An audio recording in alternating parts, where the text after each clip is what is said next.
Ladies and gentlemen, good evening. How are we all doing tonight?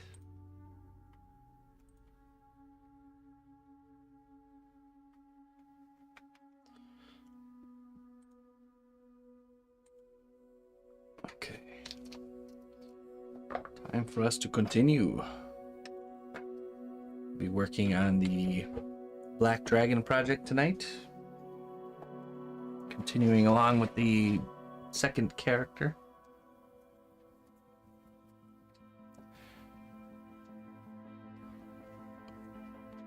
Fresh tea. So we're making a kind of a very scared newbie mage character that's found himself in a bad place. Wrong place at the wrong time kind of deal. So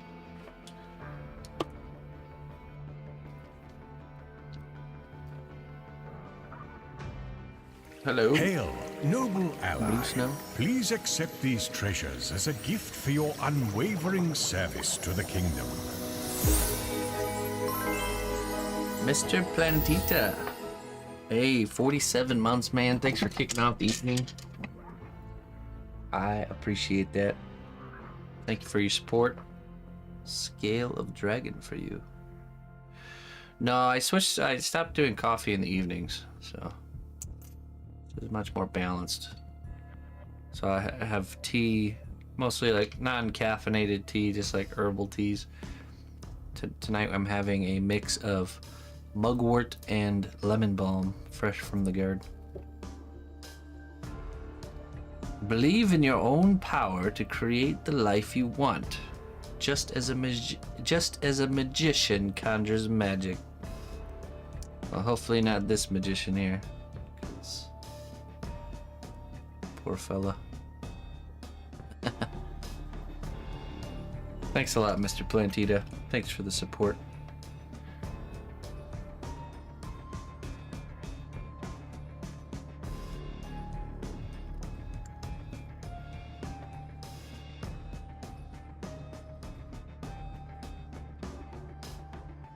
Okay, so I got the ears and the hair done in the last layer. I think we're gonna start working on his clothing.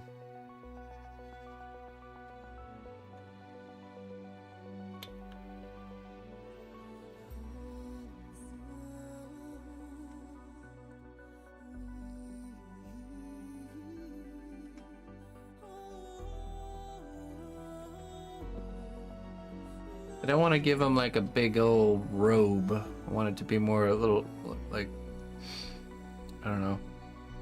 I don't want just this giant flowy robe covering up his body.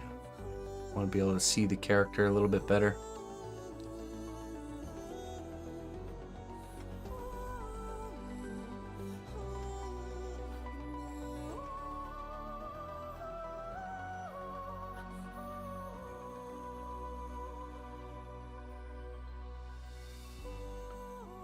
Good evening, Looper and Colleen. Good evening. Robe meets lab coat. Yeah, something like that. Exactly. It's like open in the front. Maybe a little bit more like a cape or cloaky cape thingy. That's what I was thinking. Something like that. Oh, hey. Meyer, hey, thanks for the raid. Thanks for the raid over on Kick. Meyer raid. Duck and cover. The strength of the cnotbusch kingdom lies not in our walls, but in our people.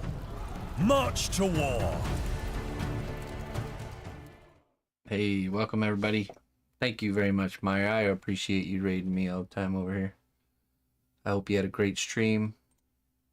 What were you up to? What were you working on?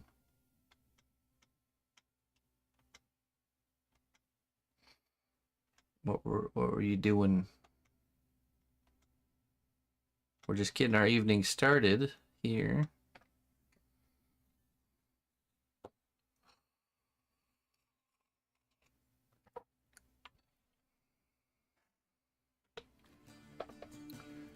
We're sculpting this little character here. This is part of a bigger project, the Black Dragon. Oh, this little afraid little mage.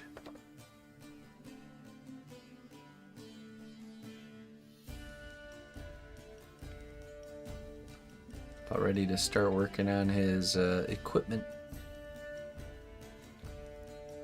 Earlier today we were working on chess pieces. This is gonna be a rabbit head. Here's for a custom chess set. Here's the knight piece. Here's one of the pawns.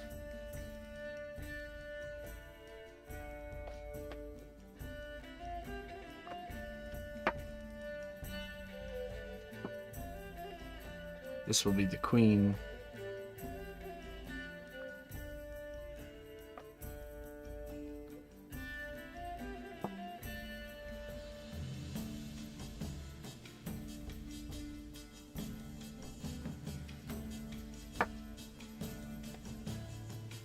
Okay, let's see.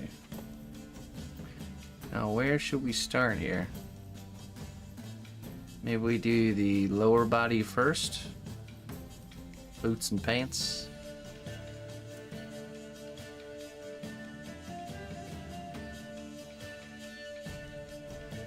Sure.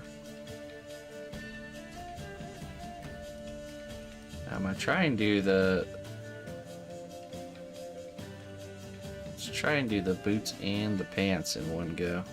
Because of the smaller size, it might be easier to move around those different parts without messing anything up.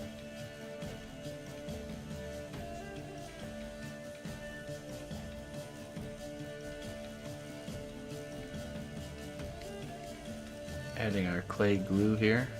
This will help this fresh layer of clay stick.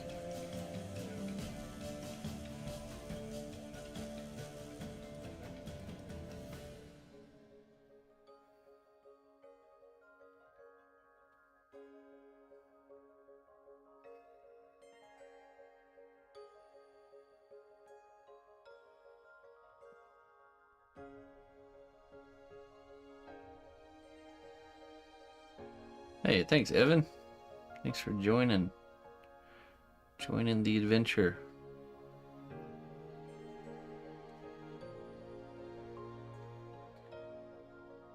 We're doing it. We're buying it. Now the guy wouldn't budge on the price, so I have to throw more money at it than what we had saved up, but that's okay. It's excellent. It's definitely what we've been looking for, because this guy lives out in the middle of nowhere. He's an ex-farmer. Really nice, wonderful, big house. Like on like this big long ramp driveway with he was into gardening, so of course we talked a lot about gardening. But did all his own maintenance. Very, very well maintained vehicle, and it drove like brand new. So.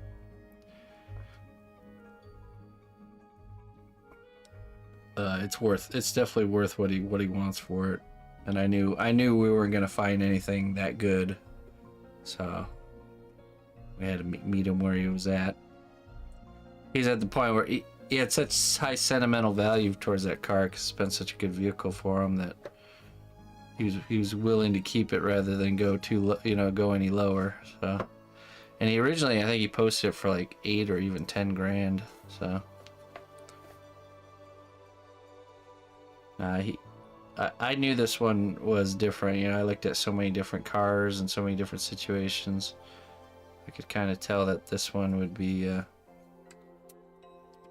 good. I just needed to visually confirm it, so.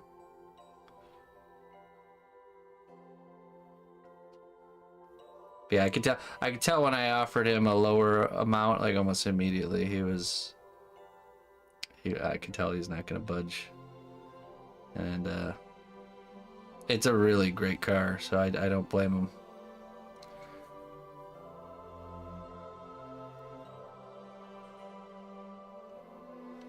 Yeah, so I couldn't pull out more cash today, so I have to go back and pick it up tomorrow. But it's set in stone. I just need to actually show up tomorrow. He's gonna write up the bill of sale tonight and everything, and we'll be squared away.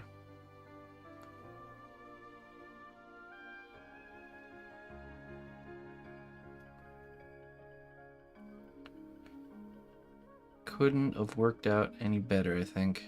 Well, I mean, he could have taken it for 5, or but no, it's really, really an ideal situation.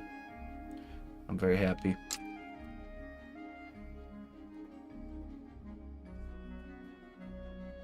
Free shuttle service to and from the airport at CNetCon. I don't know about that. I mean, the Quad Cities airport. Yeah, I don't know. You have to coordinate with me because, yeah, I don't know.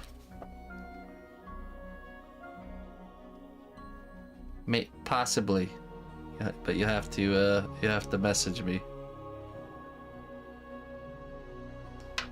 I couldn't do it for like multiple people, because then I'll be spending the whole CNetCon driving to and from.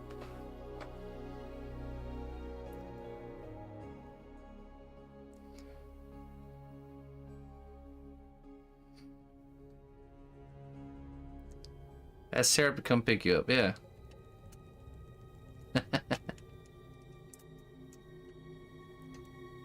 Side gig Ubering, yeah. Man, I'm so glad to be done looking for cars, because like I said, we've been really looking a lot.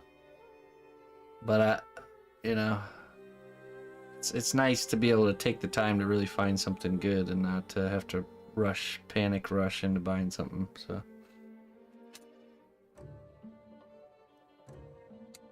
you get so I know, right? Isn't it? It's so true. It's exhausting.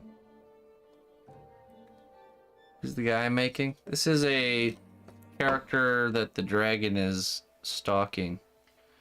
It's a kind of part of the base for the dragon. So it's just an original character. It's he's supposed to be like a mage apprentice looking character. Someone who's not in a good spot, not in a good place.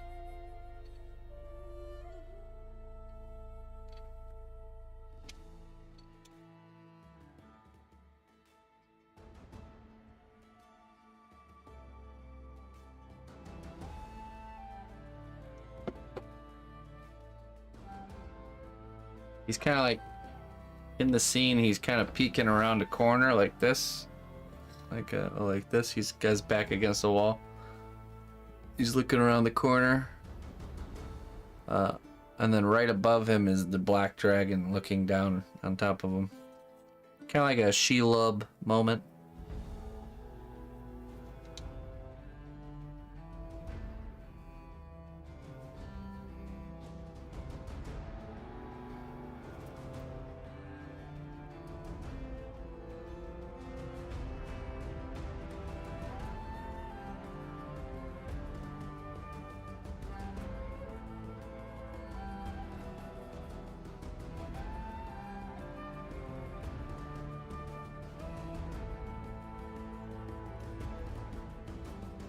Wizard's apprentice.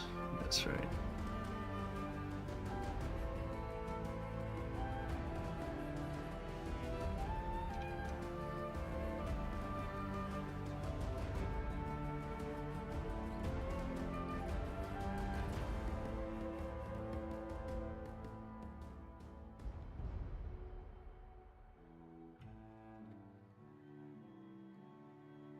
I mean, he thinks he's being sneaky, but he's not really. Not really.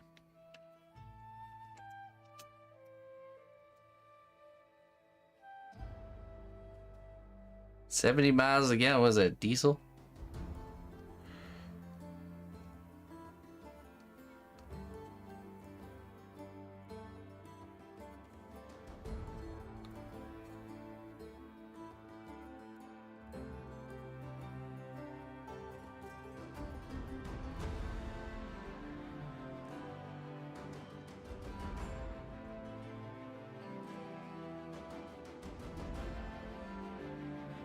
Oh.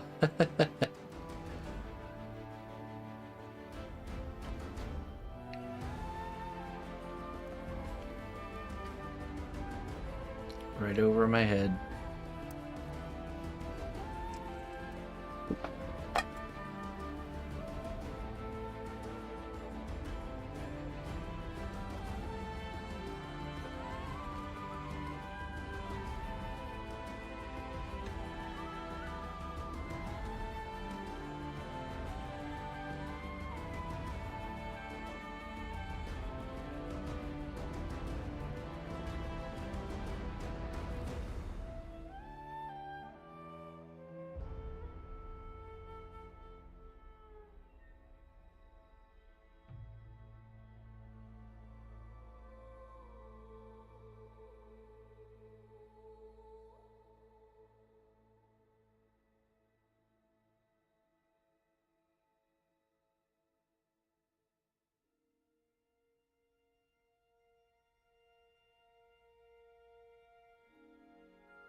Well done, brave hero.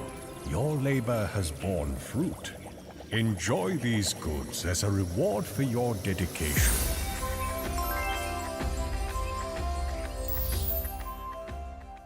Rob. Thank you for the 21 months there, Rob. I appreciate that.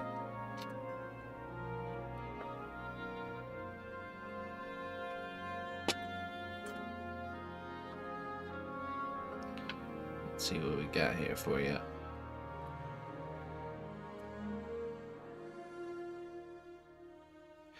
Embrace your uniqueness and be proud of who you are. You have something special to offer the world. Indeed. Indeed you do.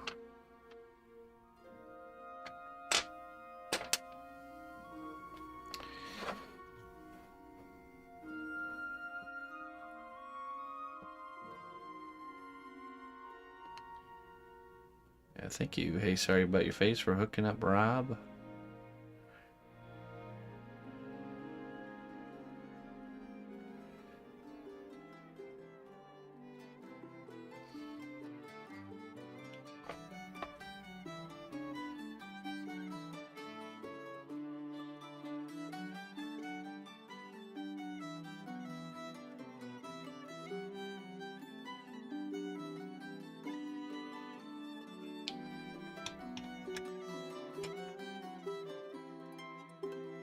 That's very good.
Gonna make his boots, kind of his pants tucked into his boots.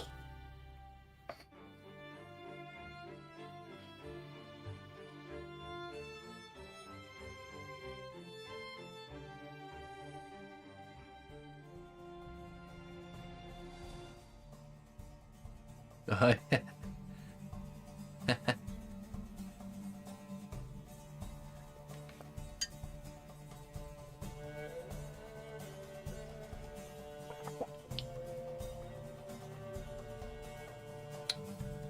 I mean, we could do some sort of effect with cotton, showing like a little smoke coming off of them or something.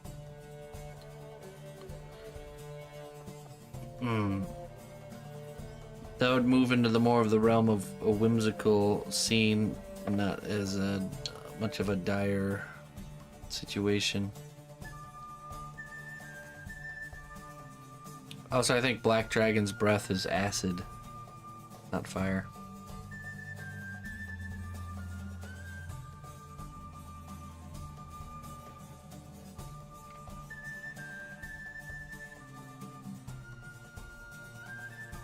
We wouldn't want to step out of canon, would we?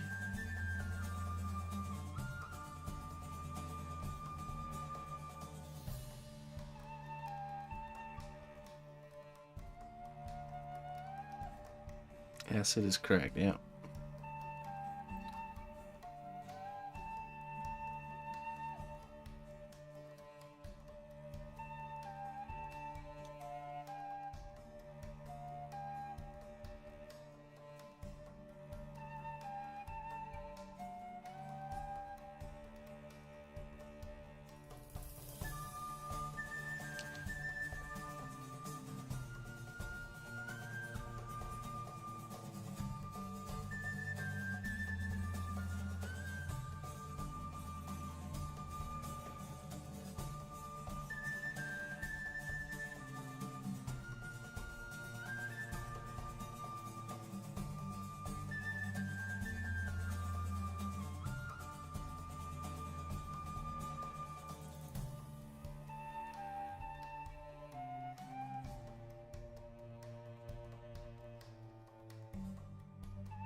Houston.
Hello, James.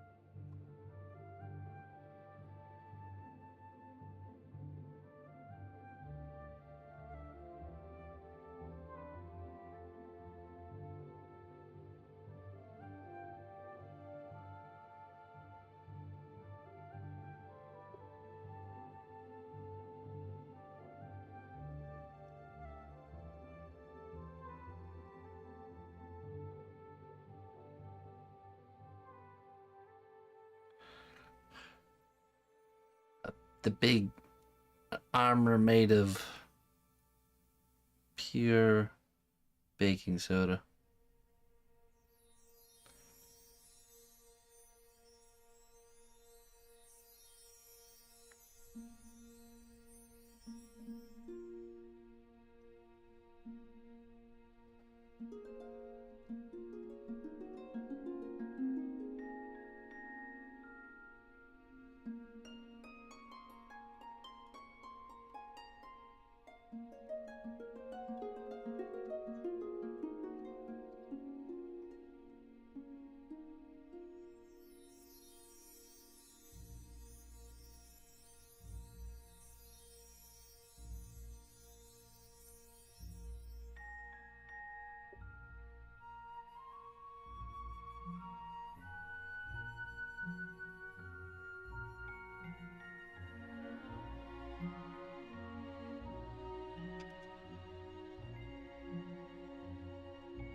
Mailbox.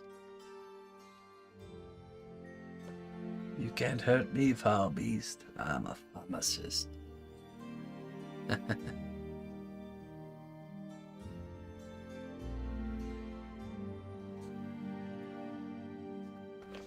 All right, hey Jones, enjoy the walk, my friend. Dang, barely just begun. This is way slower than the movies.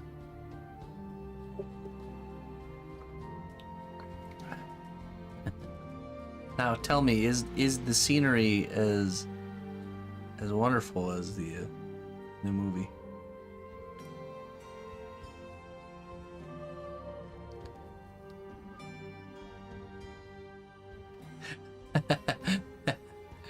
Quit stopping for mushrooms and quit cooking nice crispy bacon all the time. Hey, Mr. Frodo, some nice crispy bacon. Put it out! Put it out, you fool!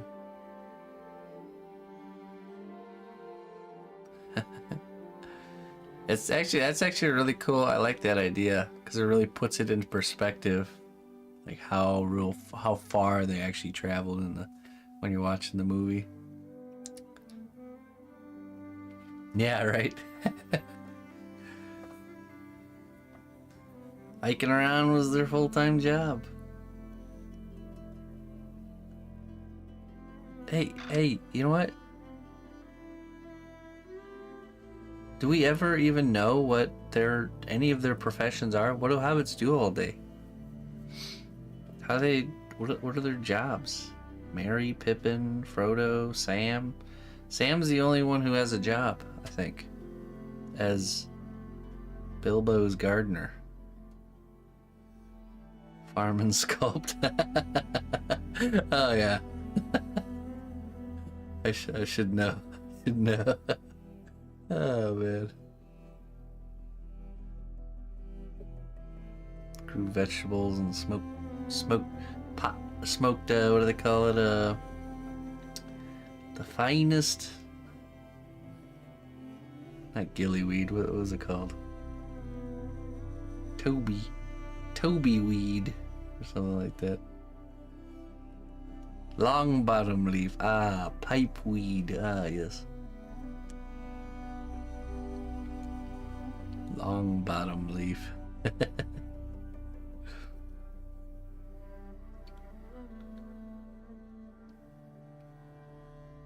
Did Tolkien ever, were all the plants that were used in the movie made up? His long bottom leaf. Old Toby, there we go.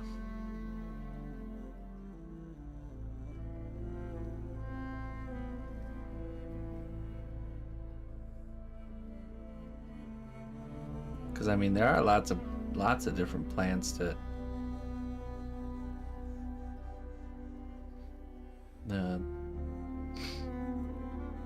that can be dried and smoked, other than what everyone knows about.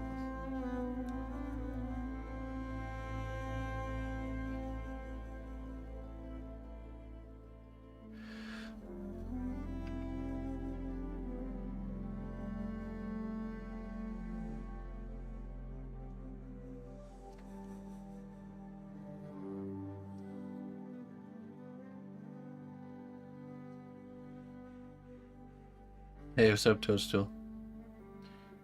Good evening.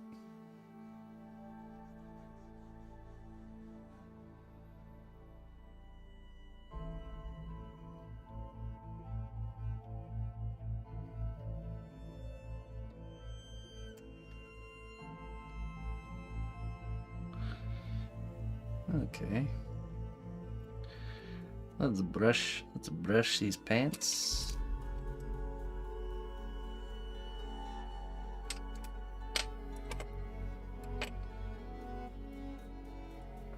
Definitely not tobacco. Well, like for example, mullein is a medicinal herb you can actually dry and smoke, and even has beneficial properties even in that state. Same with mugwort.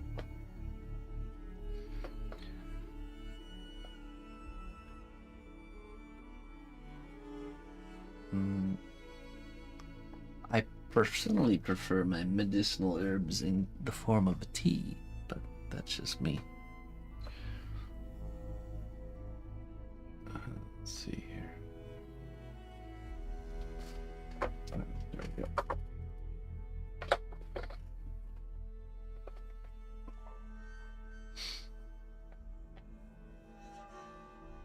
Hey, good ink. Good ink.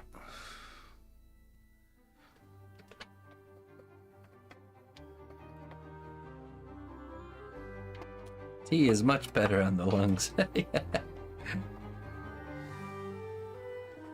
Yeah, exactly.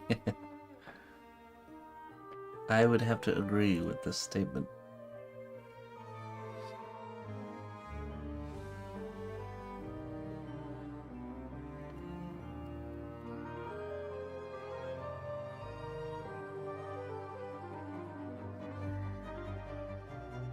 The only smoke I inhale is grill smoke.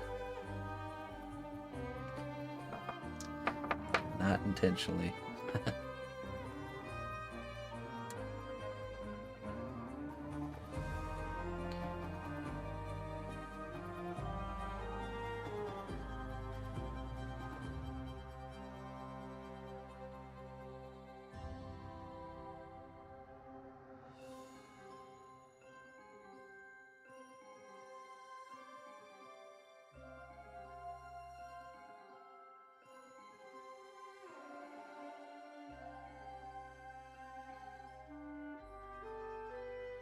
Oh yeah, that's true.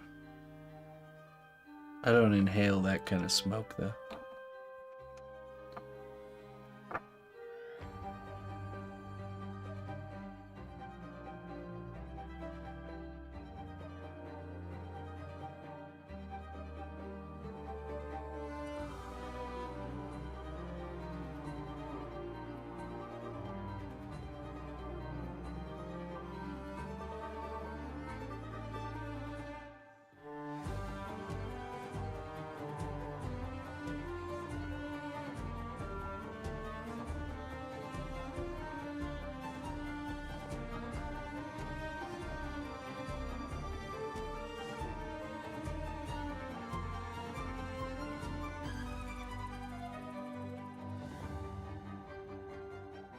Okay, Colleen.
Alright, let's add some shoes now.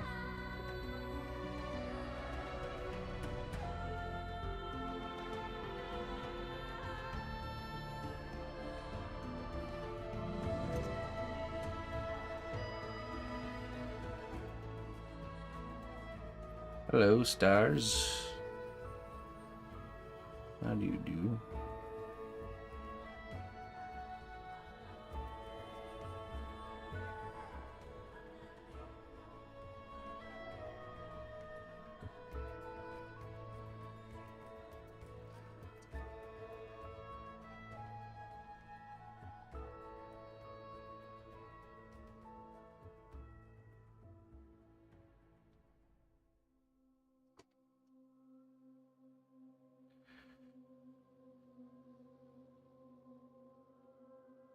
What?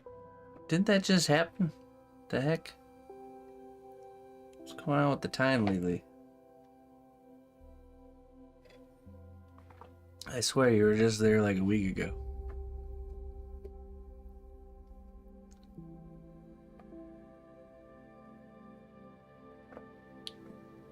End of April? Jeez Louise. What's going on? What's going on around here? Time.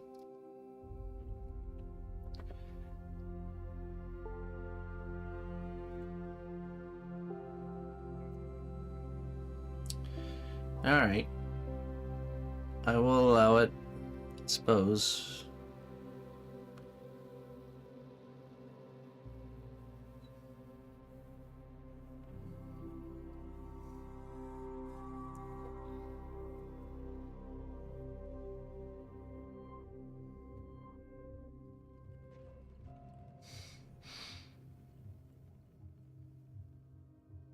Ah, look at him.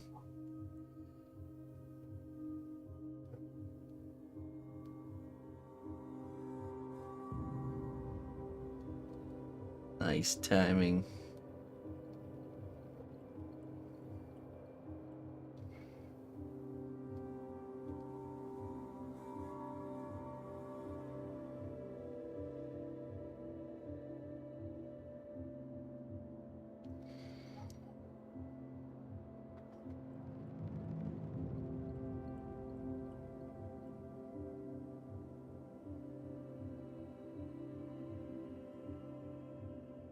Gwenny, like one of your moderators, they're coming. Are they staying like a whole month or something like that?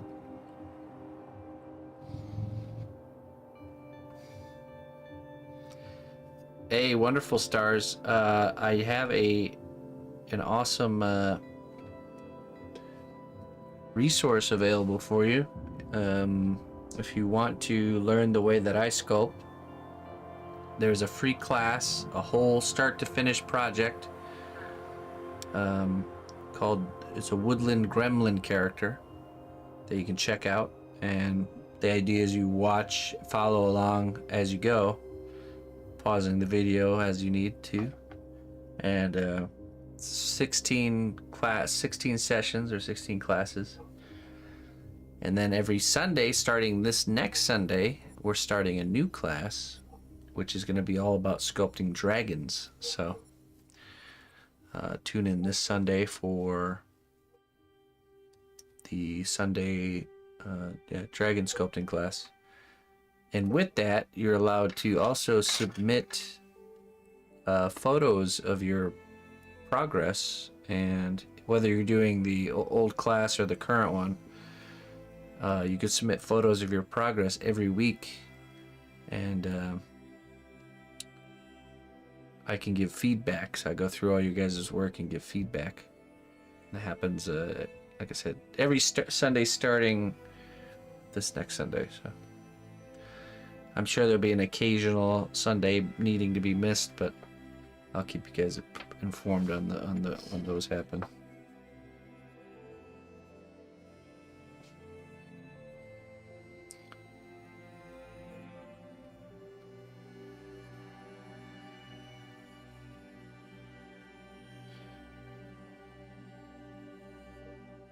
The classes are free, but I do have a goal set for people to chip in to help support those classes if they want to. Totally optional. I understand that, you know, I understand, and you've even been in situations where chipping in for things is just was not on the, not even an option. So I wanted to make the classes free with kind of the option for people to kind of help support that journey.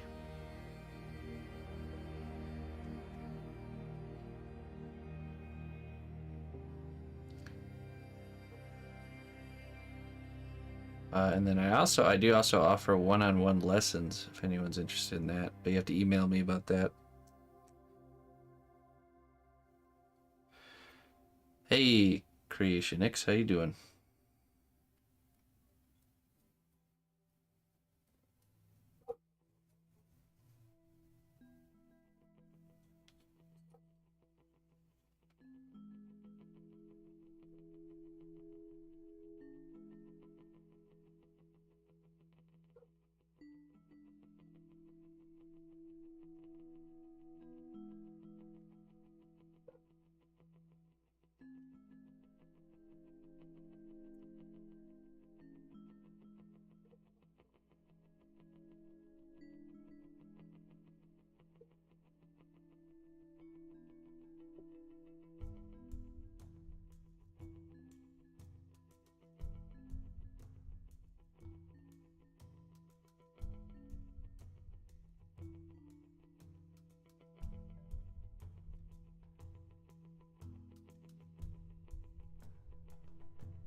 Yeah, glad you could join us, man.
Don't don't you dare throw me off my groove. Don't worry about that. Don't worry. Ask all the questions you'd like. Hey, Potato in Orbit, thank you for the raid. Welcome, raiders. I've been sculpting pretty consistently for about 15 years now. And that does not include the time when I did it when I was younger. I did kind of off and on. It came in and out of my my sphere of focus. But I've been pretty actively pursuing it now for about 15 years. In my grown-up years. How's your stream there, Potato? Thanks for sending your people here.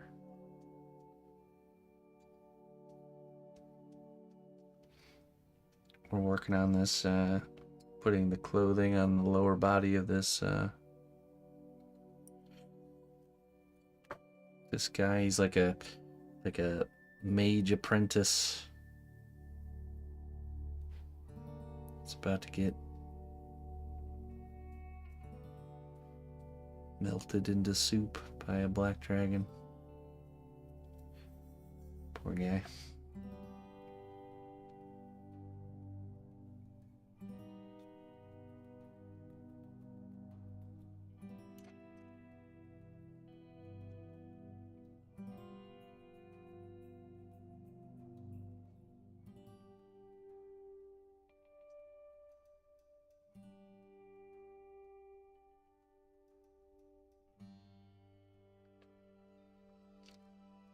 So I like being a grown-up.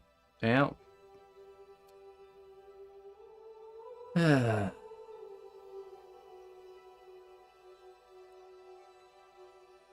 you go. That's what it's like.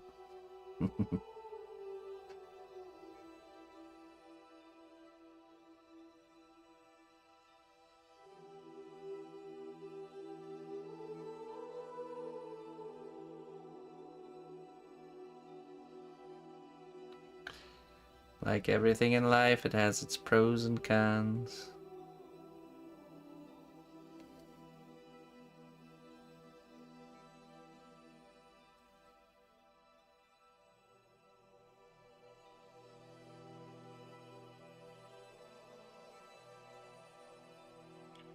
Okay. Patina and prep work for painting. A figure study. Ooh. Sounds fancy.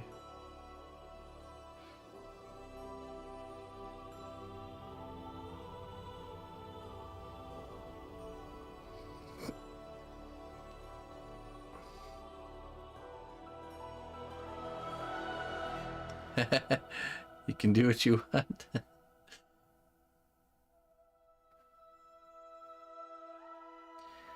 There are consequences to everything you do.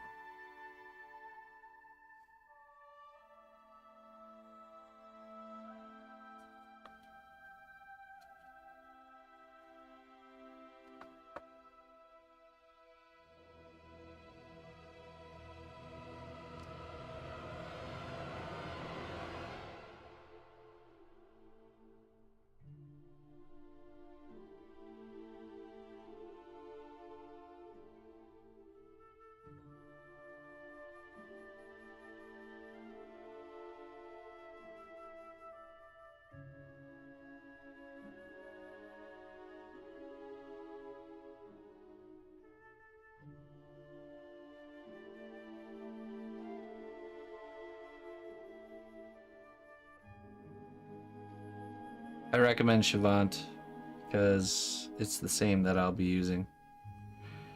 I learned this lesson with my one-on-one student to not recommend different materials. Even if they might be better, the student should use the same materials as the teacher because there'll be a discrepancy, which there was. I would get the medium. Not the soft, either medium. Yeah, probably medium. Medium's good. It's a good overall. I like the hard too, but it can be a little bit too rigid, which can cause you not to be as flowy with your shapes. So I definitely stick with the medium. But I do like the rigidness of the clay.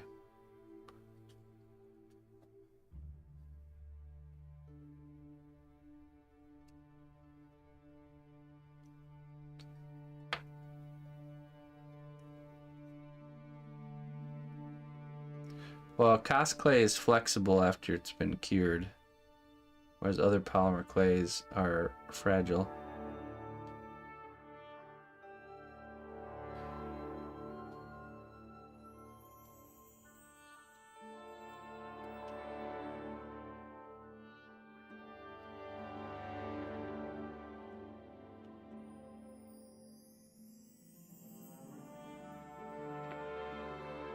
Okay,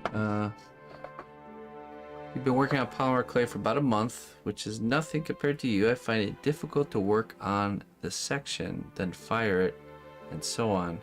When I touch the clay, it tends to mess up any detail I'm trying to do to the model.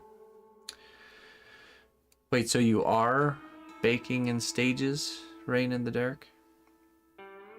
Because the whole point of the baking in stages is that you can't mess up what you've done.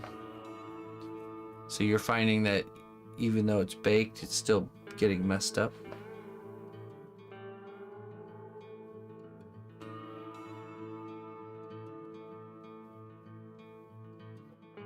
No, okay. When I touch the clay, I tend to mess up any detail I'm trying to do to the model. Okay, well it's just like pressure control, like control with the tools.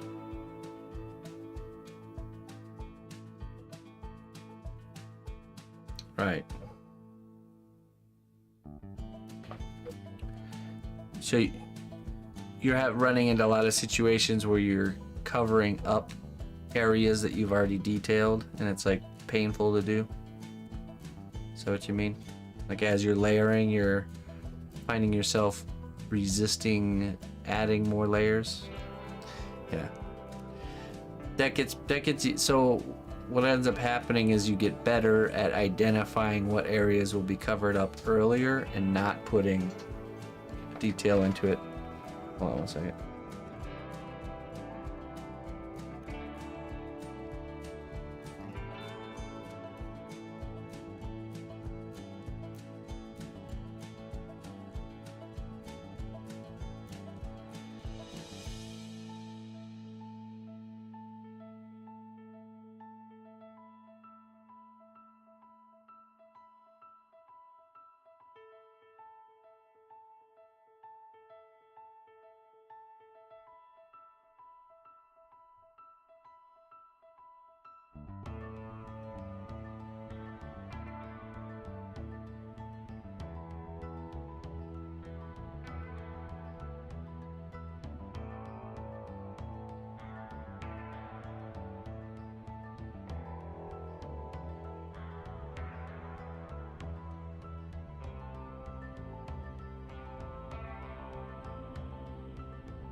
Okay.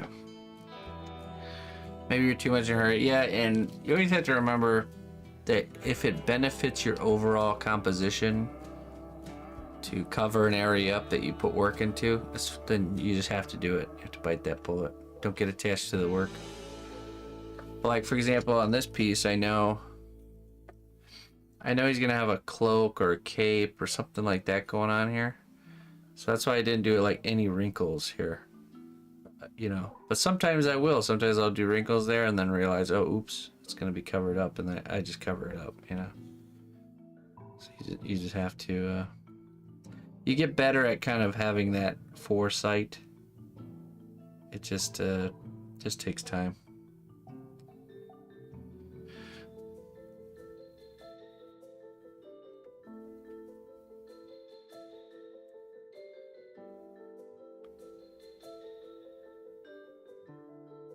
Consider it more practice, yeah. Yeah, I used to do, like, when I would work on a character, I would like sculpt, you know, the, like, just like in this guy, but even more so, I would do like the whole anatomy of the body, even though it's going to be covered in clothes, because you're getting the practice, and it does help you, because like better job you do at the kind of the base layers, the easier it is to do the layers on top. It just comes together way easier.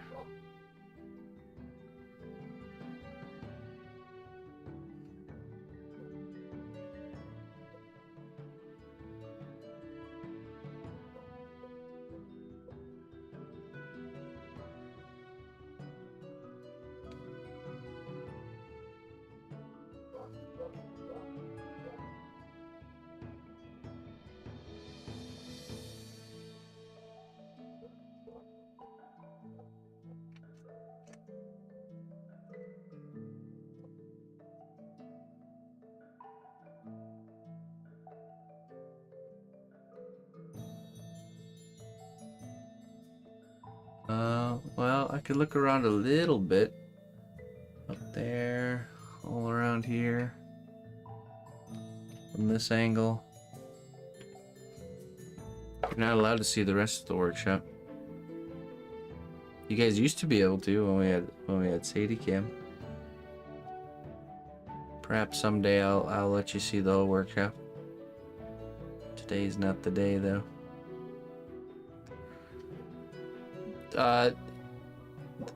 I'm working from reference I've already downloaded in my head, so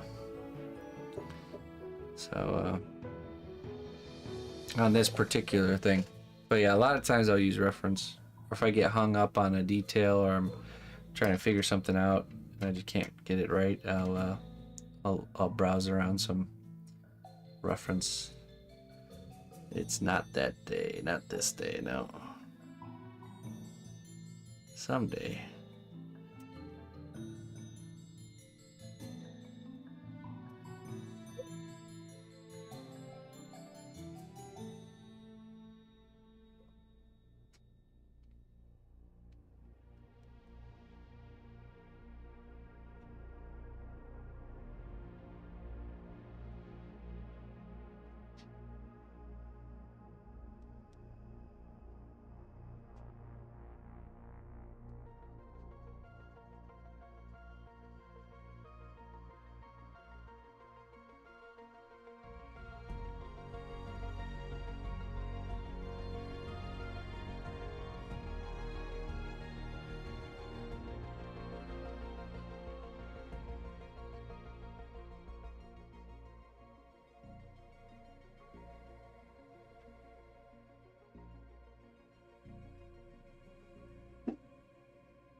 Welcome back, Saturday night.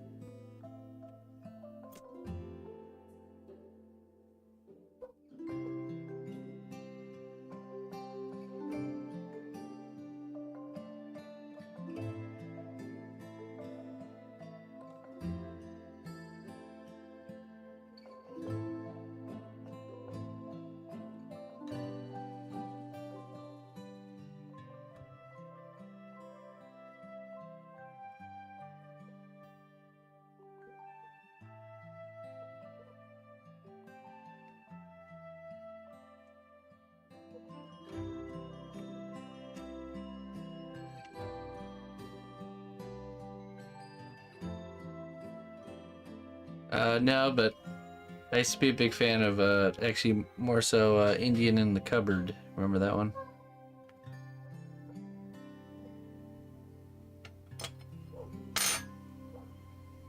Moana, yeah.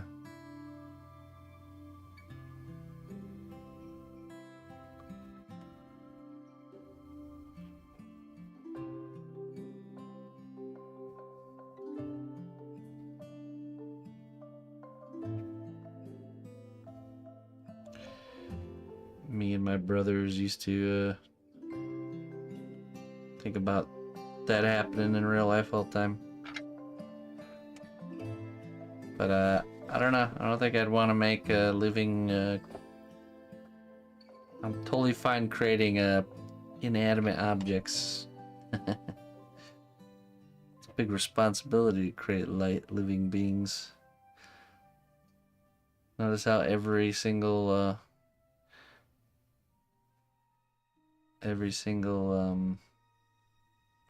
story like that always ends bad.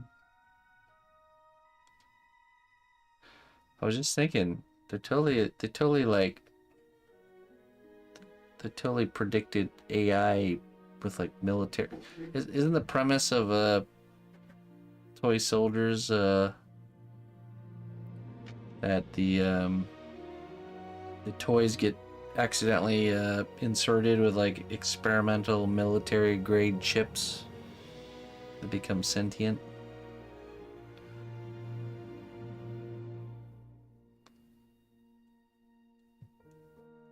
I knew AI was coming. See?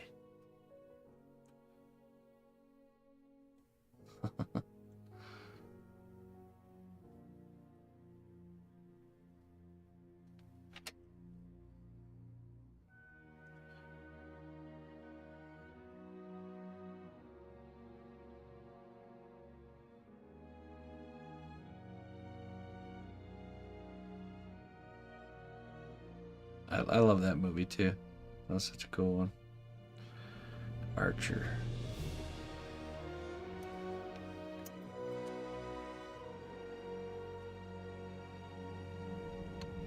What's up, son of?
Morgoth. Morgoth.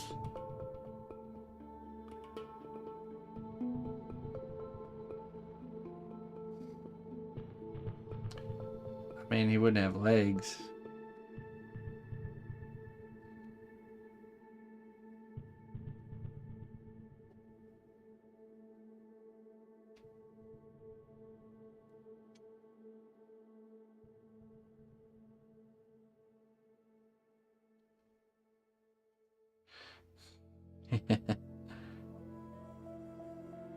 Yeah, that'd be a problem.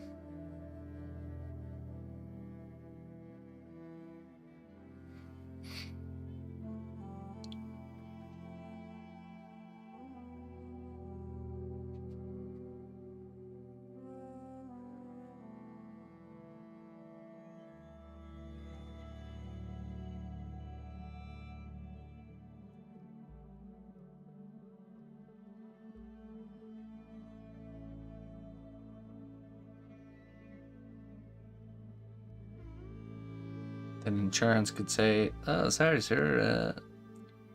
Our coverage doesn't cover sculptures spontaneously coming to life and things getting set on fire by dragons." If you read the fine print here in section 3, clause 1b, you'll see we've specified that.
I did a while ago. Not much anymore. I watched a few shows.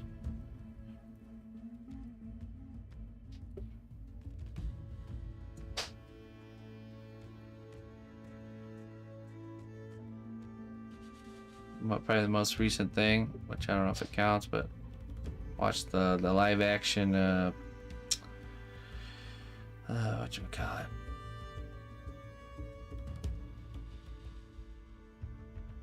One Piece. I actually really enjoyed it because I used to watch One Piece back in the day. Cartoon version.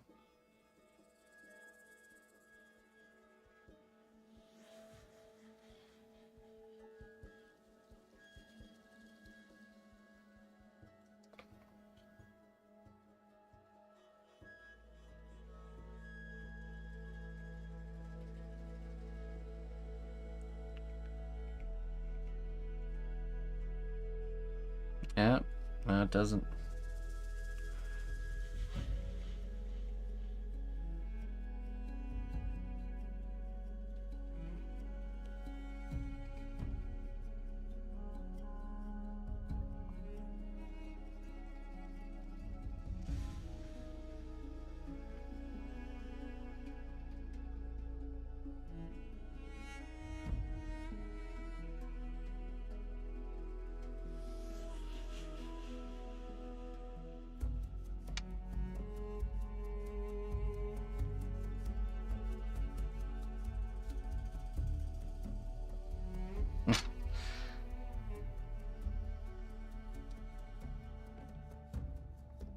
Hey, thanks, son of.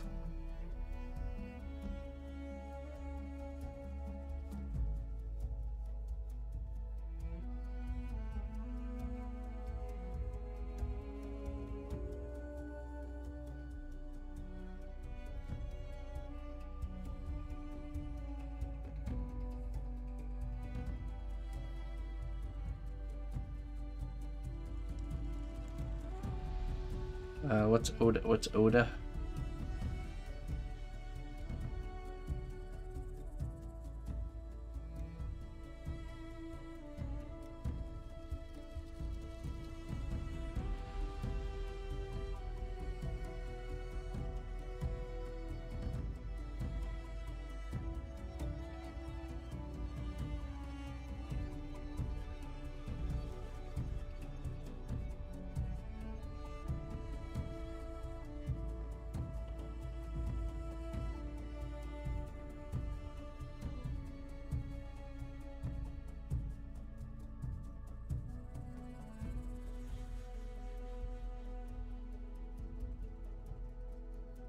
Oh, creator One Piece. Oh, okay, yeah.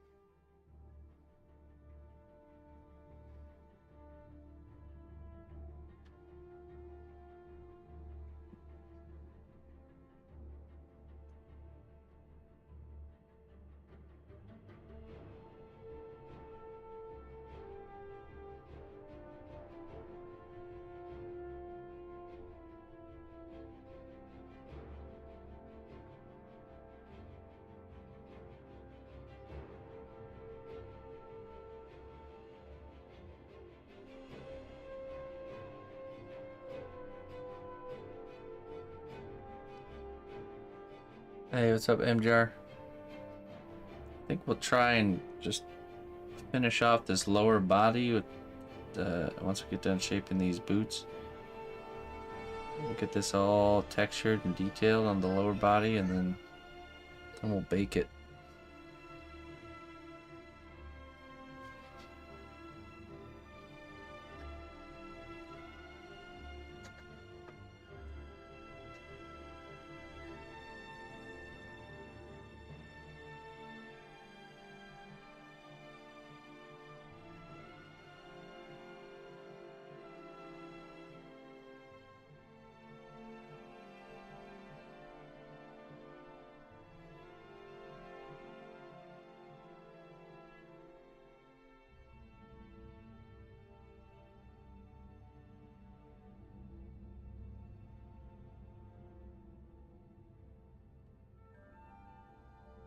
Yes, both those.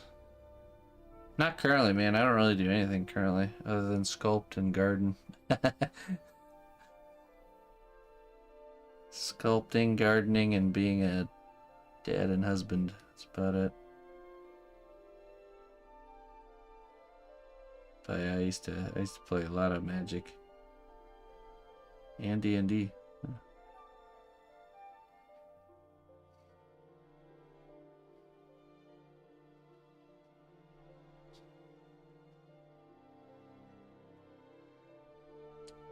That's right, but every time you go through that exchange there, ViewBot, you're gonna get a little bit more sharper. It's a lesson that's on repeat until you fully get it. The lesson is make sure the shape is right before you do the details. Allow yourself to really stay kind of stuck on the shaping mode longer.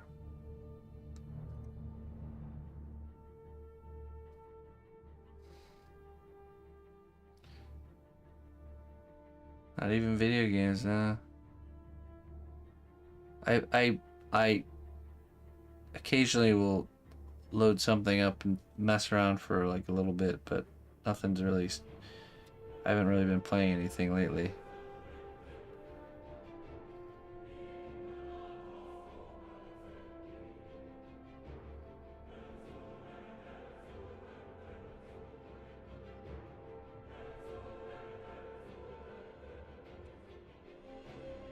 Who am I talking to? I'm streaming on Twitch, YouTube, Facebook, and Kick all at the same time. Most of my chat is on Twitch because I've been streaming on Twitch for over a decade now, and YouTube and the other ones are new. I actually can't. I would stream on TikTok, but I can't. I have to. You can't stream from desktop to TikTok unless you become like approved or something, which I haven't been able to do yet. I think I can actually I can unlock it if I just do like a 30-minute stream from the phone to unlock the. And I just keep meaning to do that, but I haven't done it.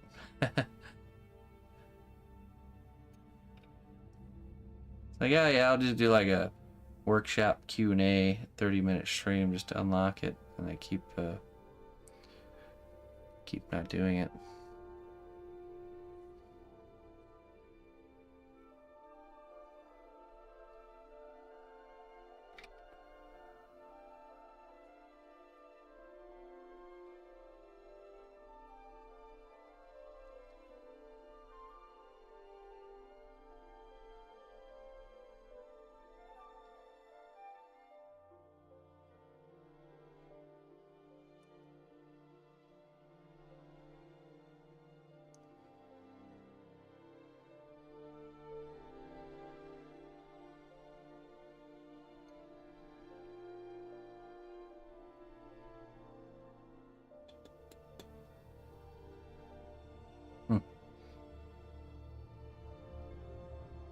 Thought it was, then I saw the face in a different angle. Yeah, exactly. Well, there's another lesson for you right there.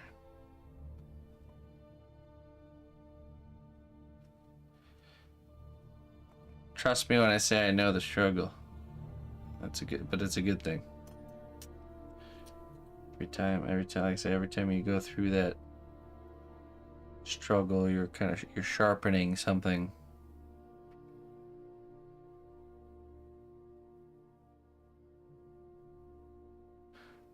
Shelly.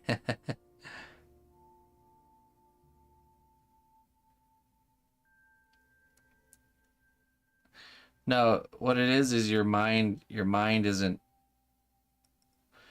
I feel like I'm at a point where I can almost look at a shape from one angle and I can really understand the whole shape without needing to see another angle. And I think that's the thing you're sharpening, is by looking at multiple angles, you're gonna start to understand what the shape, what's actually happening in the shape.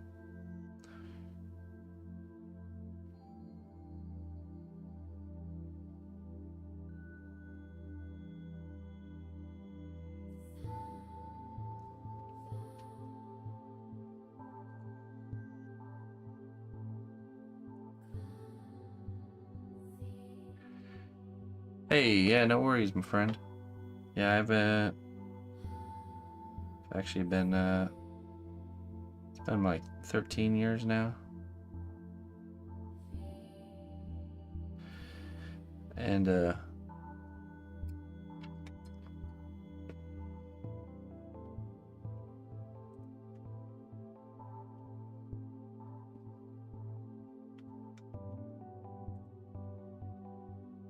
boy, okay. Looks like a hurricane weather's coming soon. The remnants of the storm. That's weird, man. It's usually we always have storms coming in from the west. This will be coming in from the south. Pretty crazy.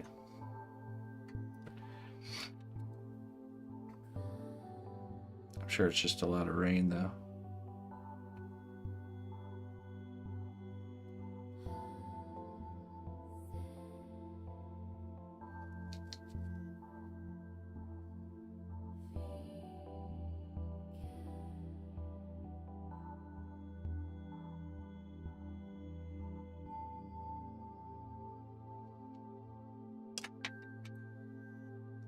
Gift that keeps on giving.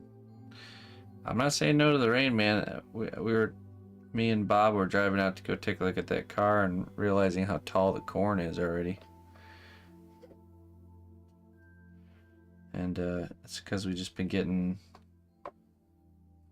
so much moisture, and it's also been hot, that it's just perfect growing conditions for plants.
Floods and earthquakes.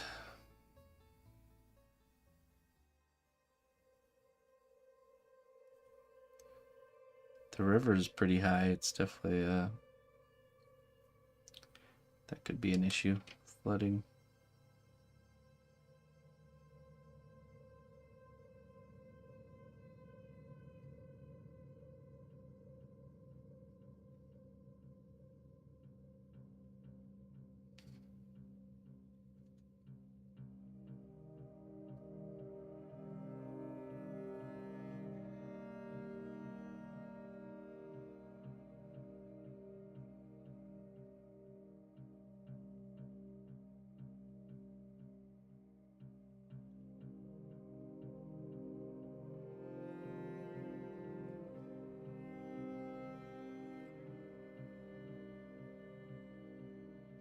Time travel any area.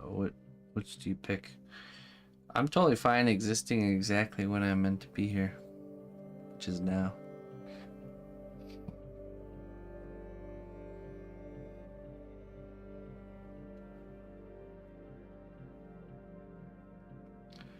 Because although I enjoy the medieval era for certain reasons, I certainly wouldn't want to go back to that era. Instead, I can enjoy the medieval era now and the comforts of modern society.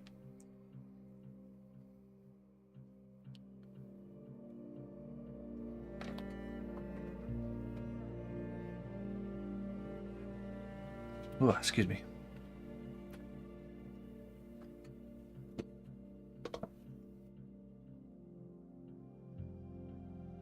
Oh yeah, easy. There was no cosplay back then. Go back? I don't go back. I only go forward.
It's a boo reference here.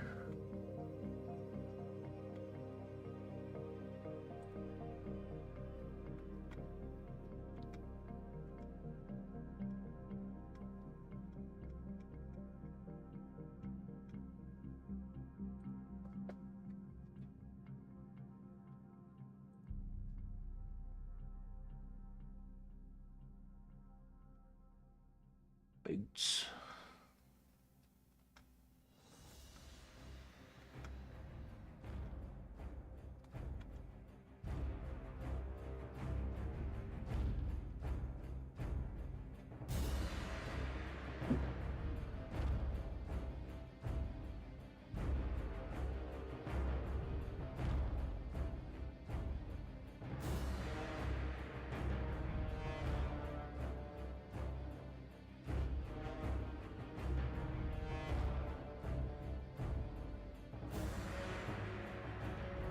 Yeah, all the work gets painted eventually.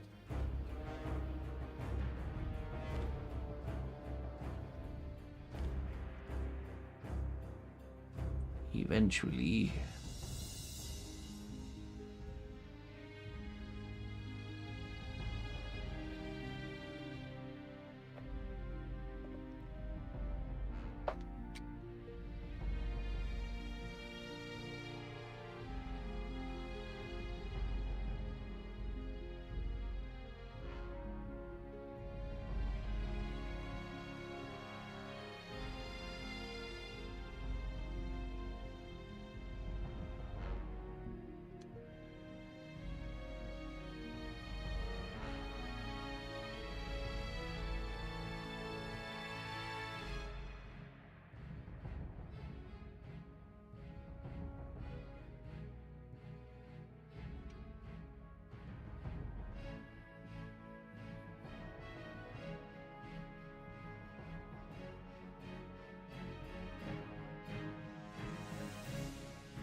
Right.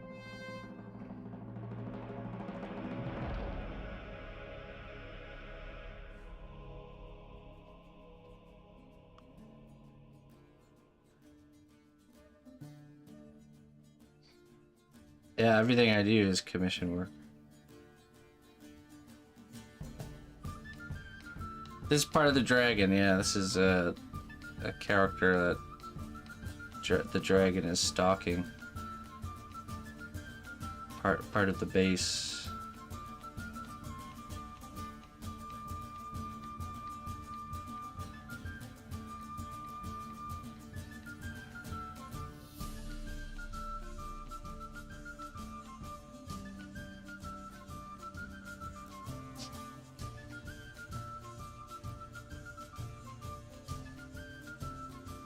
Yeah, you wanna see?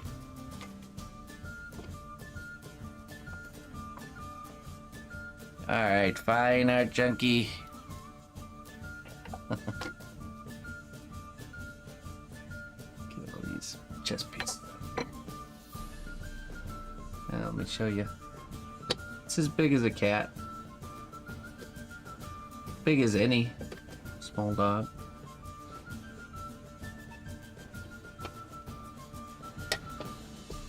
Okay.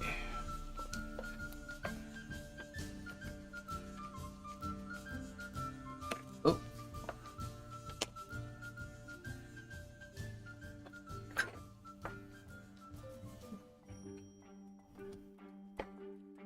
I'm actually enjoying working in this scale. Should do more stuff in that scale. Just big enough, but not too small.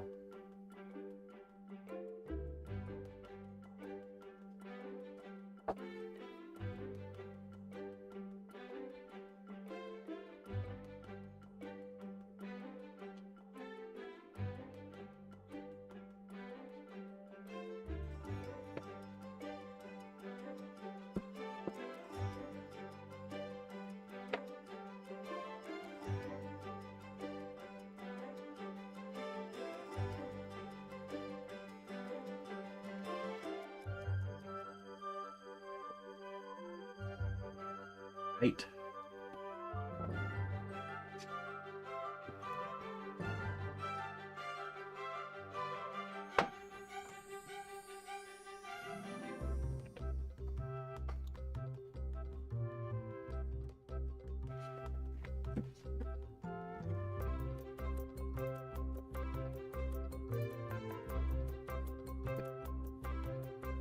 That's the dragon.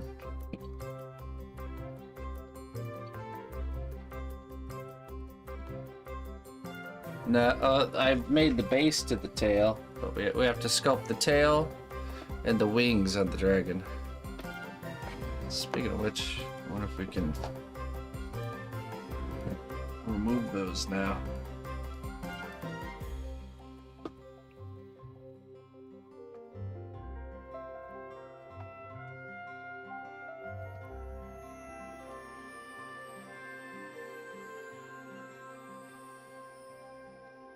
Uh-oh.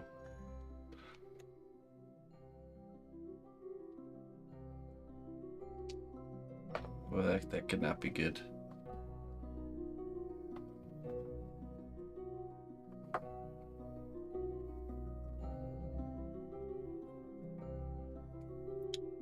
I have to like drill a hole through them and pull with wire or something. Let's see.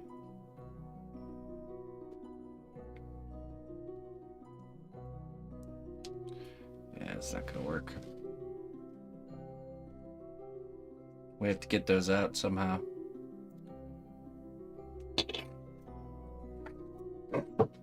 Let's see.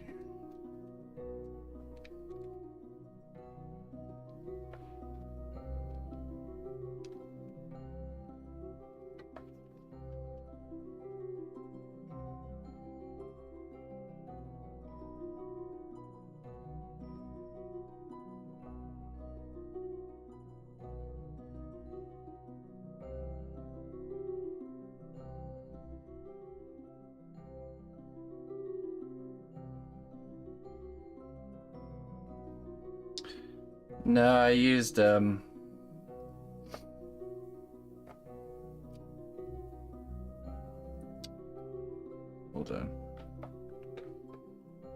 Let's see if this works. What is the scale? I don't really work with scale. I just work on size. But I guess we have a human in this scene, so what scale would that be? I don't know. Maybe like eighth scale, 1/8.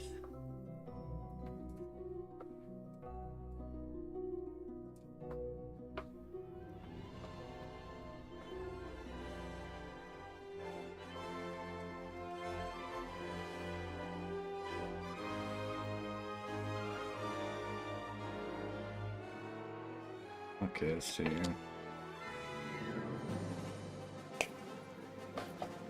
No, I mean...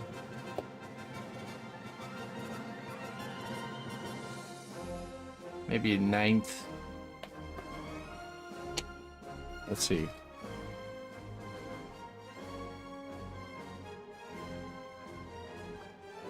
Right, but there's a human here in the scene, so... that gives us a sense of scale.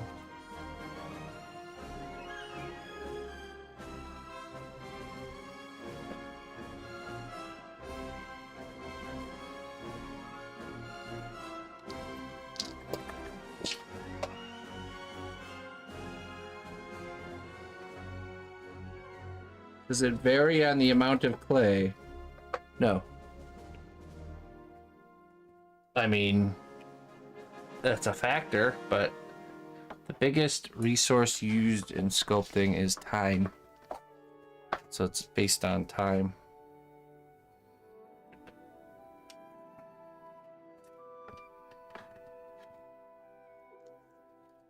There's other factors too, but that's probably the most contributing factor.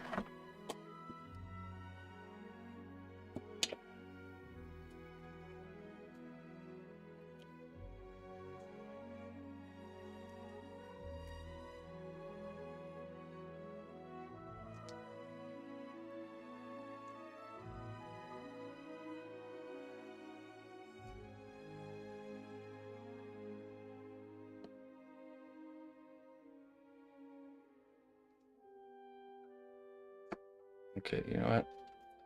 I can't do this with the shirt camo. It's too big.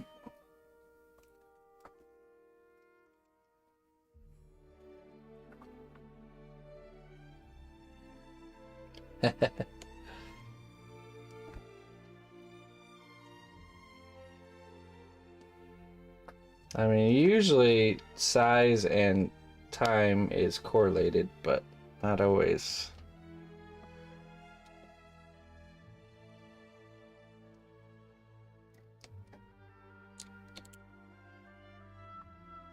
It's not as much of a factor as people would think, because a lot of people think, well, if I just get it half the size, it'll be half the cost, right? No.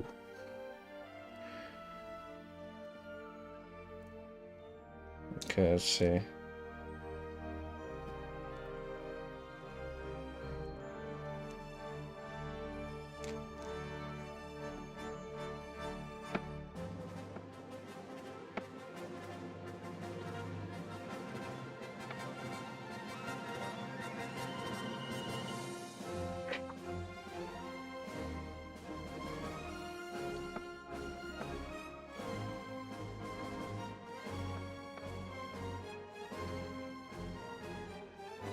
Goodness.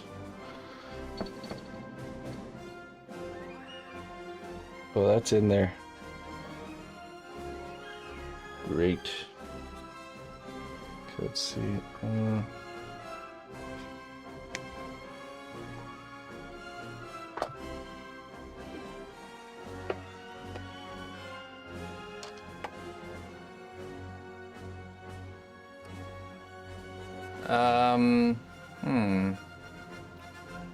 I don't know. I'm not familiar with that particular mushroom. I know morels, but two mushrooms would probably be about the same cost, to be honest. I wonder. Oh, okay.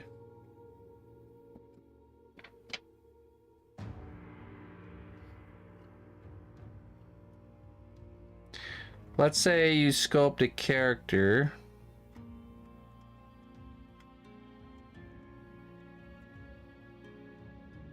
Yeah, the clay is, yeah, it's tiny compared to the rest of it. Exactly. Negligible. But let's say you sculpt a character and you make it a 12-inch character. You still have to spend the time to sculpt 2 hands, a head, 2 legs, the feet. You know, like you have to sculpt all those things, whether you're sculpting them in a bigger surface area or a little bit smaller surface area. You still have to do all the fingers, you know, all the detail. The only difference with size is when something's bigger, you can work in more layers of detail. I tend to be able to do that.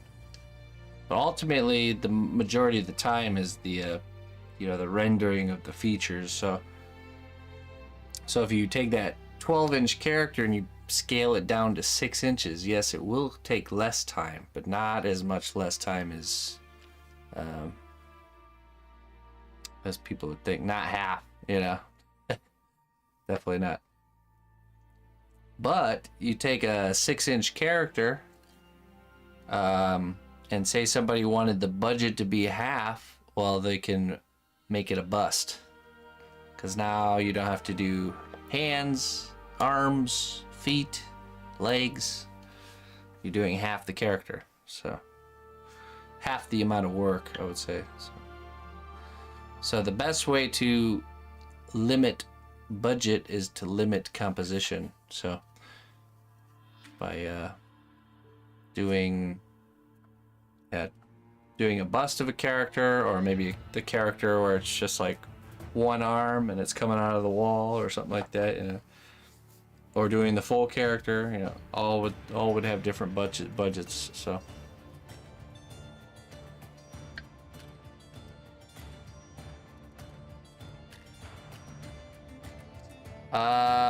Das or Montmartre, yeah. The clay, yeah, those are air dry clays. Those are very difficult to work with. A hand, that's a very limited composition. So I wonder how we're gonna get this out of here. Probably the best bet with this problem here is that I will Dremel and drill the. I'll have to Dremel through the middle. You have to drill it out. Once I get the drill through the middle of it, then I'll just be able to probably break it apart and pull it out with the pliers. And then I can just use some new dowel rod to fill the holes. But yeah, I certainly created a lot of work for myself. Good job. Good job, cnotbusch. So what happened there was I didn't use enough petroleum jelly, or I didn't. What I usually do is I'll put the petroleum jelly on the rods, I'll push it in place, and once it starts to firmen up but it's not totally hardened, I'll then try and pull them out and wiggle them, and I just didn't do that. So now they're like totally, now it's totally stuck in there.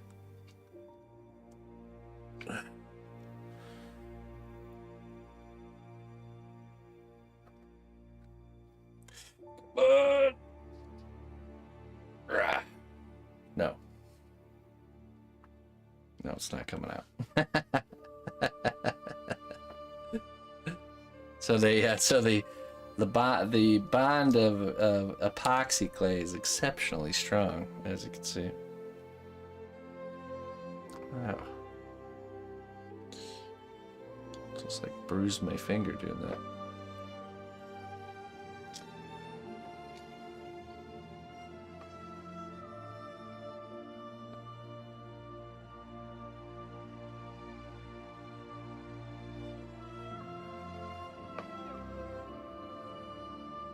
This is a how not to sculpt a dragon class.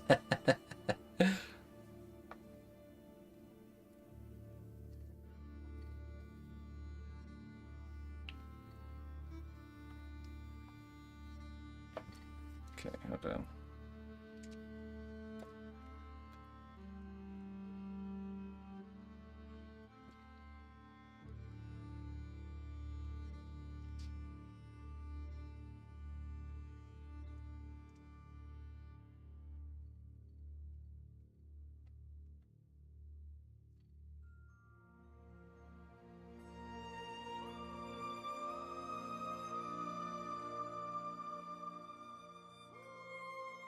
I got the wire stuck in there.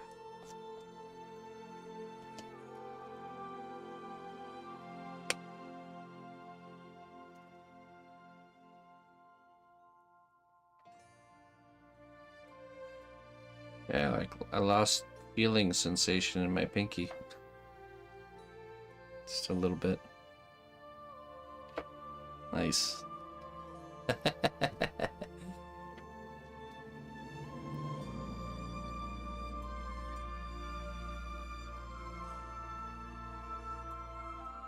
Try my teeth next. That's the last resort. Alright. I'll just have to drill that out eventually.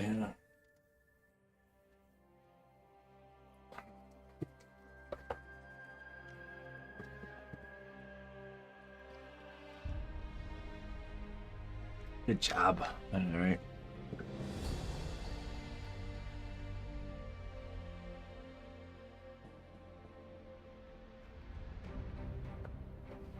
Feeling is coming back.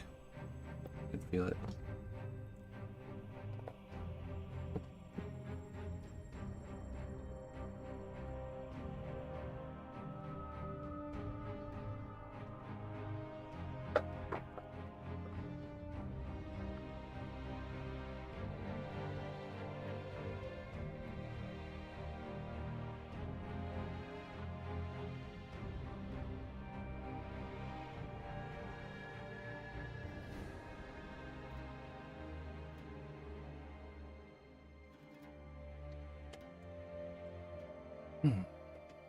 It's all Sarah's fault.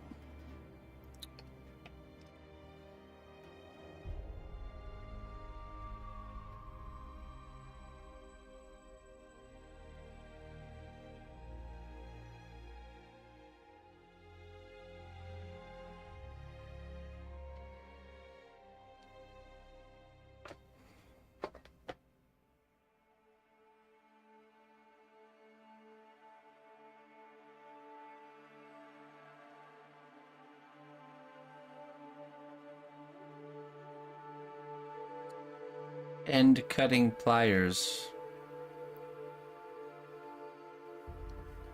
What, like these right here?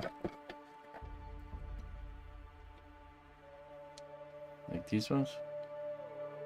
Mini bolt cutters.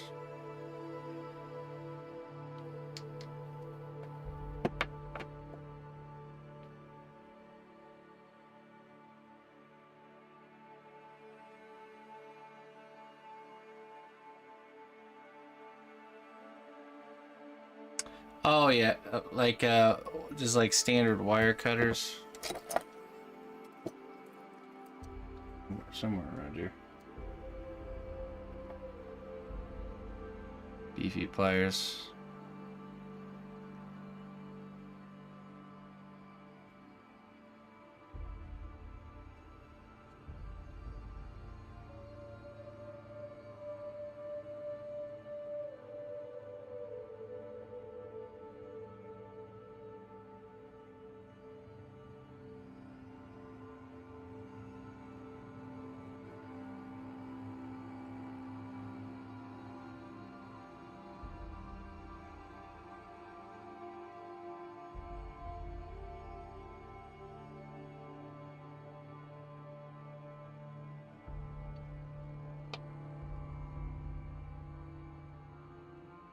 Wow, nice suspicious looking link. It's here.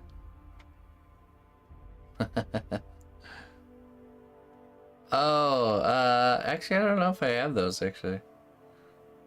No, I don't. Oh, but that would be nice, wouldn't it? Nah, I don't think so.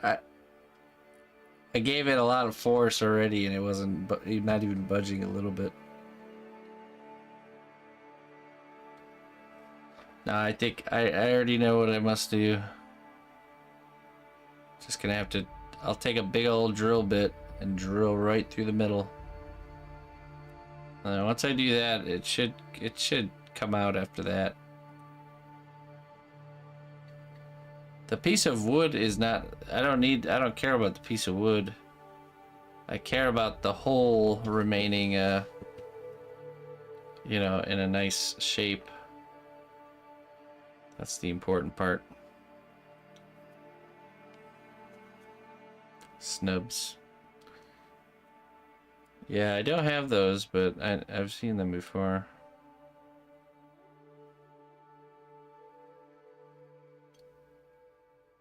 Just have to start over, so sad. Sad day.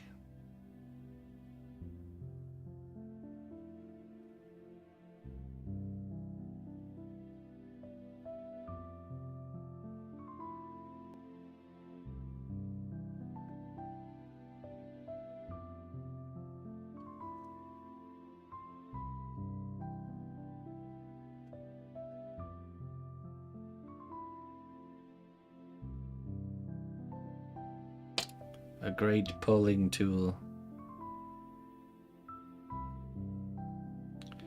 I should get a pair of those. Dragon wing decloggers.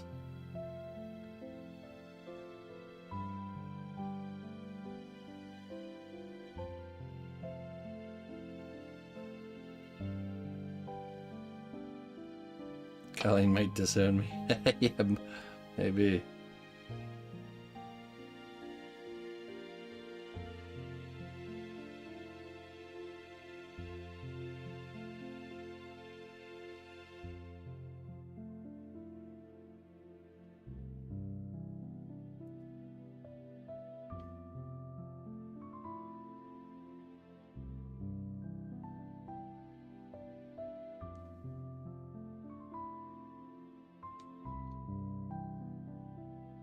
Six zucchinis. Wonderful. It's a rampant forest back there. Just absolutely. It's doing so good because we've been just getting consistent rain, so it's totally different than last year. Zucchini's not as much, but I already got tomatoes are starting to really ramp up. I did get one of my Native American tobacco plants to appear, so that's exciting. And the hops are growing up the wood pile, so a lot of the experimental stuff I growing this year is doing well. What else? I harvested a kohlrabi, one kohlrabi.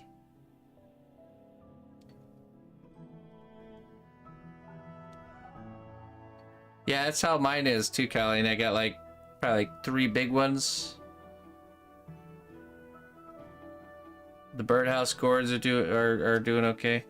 But yeah, I got like 3 big ones, and then now it's like the plant's doing well. It's just like it produced them all in one wave, and it's like waiting for the next wave or something.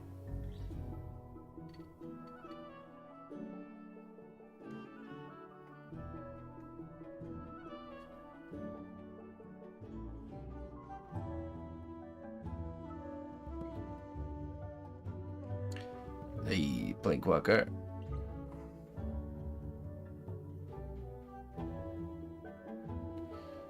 So canning zucchini pickles. Zucchinis are a high yielding plant. I never thought about trying to make pickles out of them. So that's my problem, is I don't eat enough zucchini for how much zucchini is made. I didn't even plant zucchini this year. That's the crazy thing. It just came up all on its own. It's like, you can have zucchini whether you like it or not. Are they pretty good, pickled zucchinis? We're about to have too much squash. Well, winter squash is nice, because I still have winter squashes from last year that are still good. They last a long time.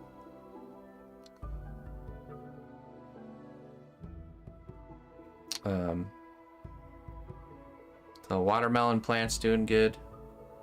Tastes just like normal pickles. Really? Okay. Well, that might be a good... Because it's definitely a lot easier to grow zucchini than it is to grow cucumbers. Interesting. How's the crunch factors? Is it pretty good?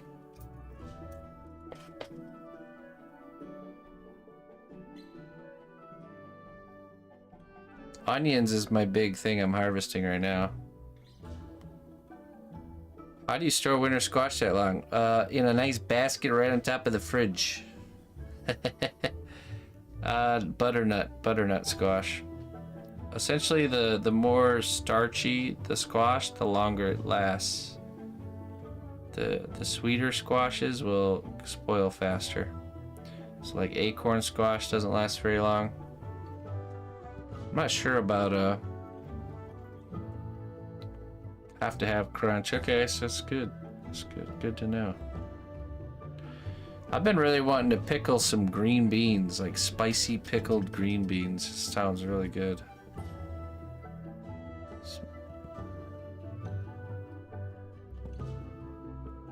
I got green beans rolling in too. Potatoes.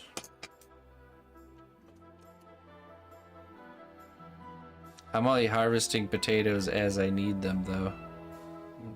I'm not harvesting them until I actually need them.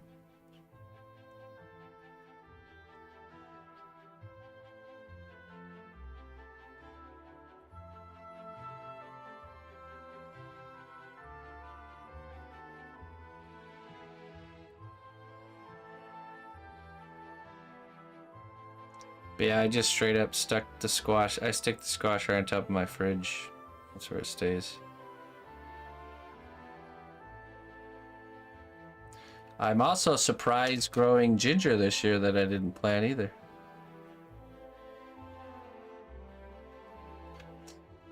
I'm not sure I'll braid the onions. I don't think they're as good for braiding as the garlic is.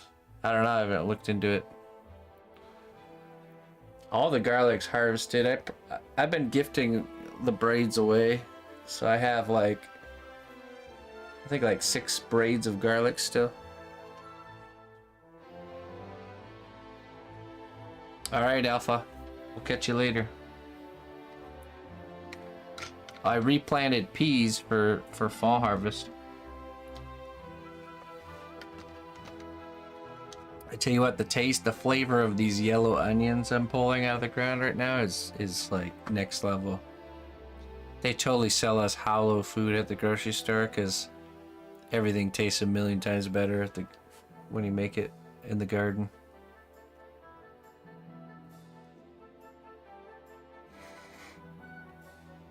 Blanch the green beans first. Ah, okay. How come? Do they go bad if you don't or something like that? Turn woody. Oh. Woody peas. Mmm.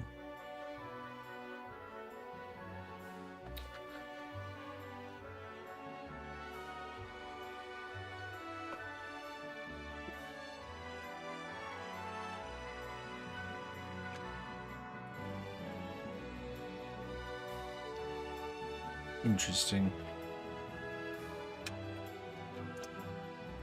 Lemon zucchini bread right now. Ooh, yum.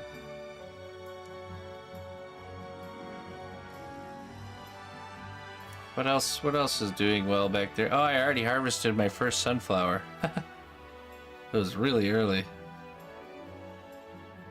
It's in the house drying.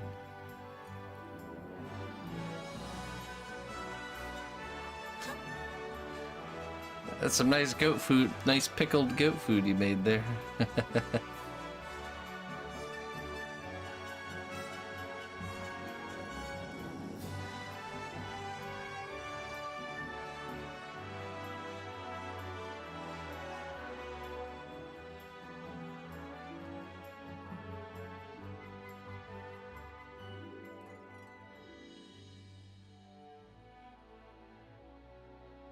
Oh, I am growing ground cherries. Aunt Molly's ground cherries this year. I got two or three plants that are growing really well. I'm very excited for those. I've been wanting to try those for a long time. It's like nature's lemon drop, apparently. Tastes like a lemon drop.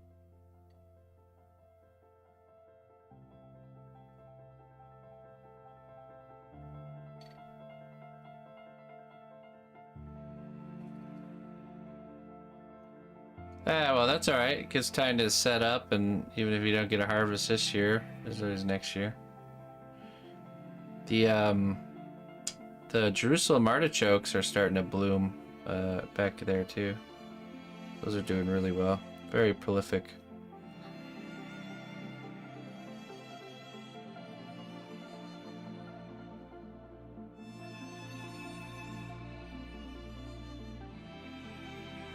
Oh, interesting, Colleen. That's a good way to preserve them.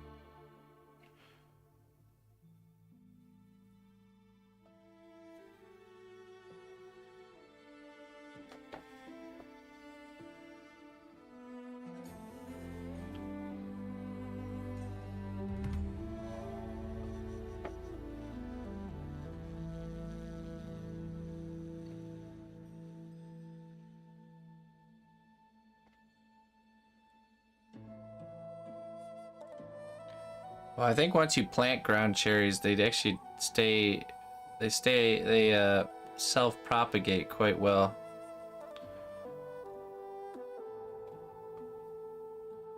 I also have a lot of fennel growing in the garden.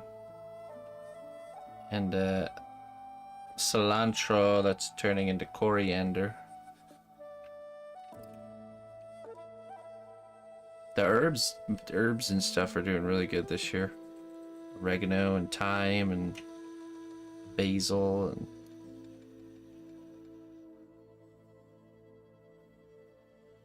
there was a lot of herbs I tried growing though that didn't really come up. Oh, I got one singular lemongrass. That's a success right there. I've been trying to successfully grow lemongrass. I learned what I was doing wrong though. This is what I was doing wrong. The lemongrass looks exactly like regular grass when it's starting to grow. So what was happening, I think, for the longest time is I would just periodically weeding through the garden. And I just pick this picking this grass out of here, you know. Just naturally going over. It's like identical. I realized it because I pulled a piece of grass out of the area where and I smelled it. It smelled just like lemongrass. I was like, oh no! No.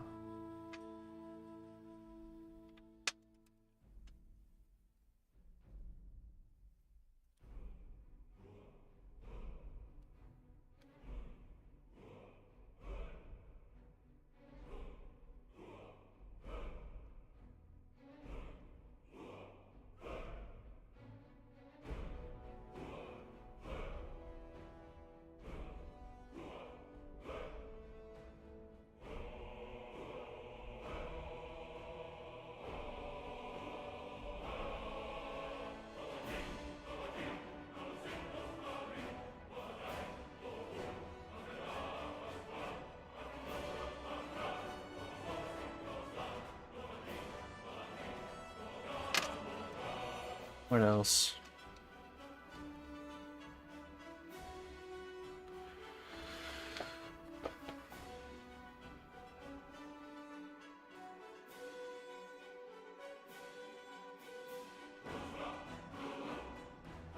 Oh, that does sound pretty good.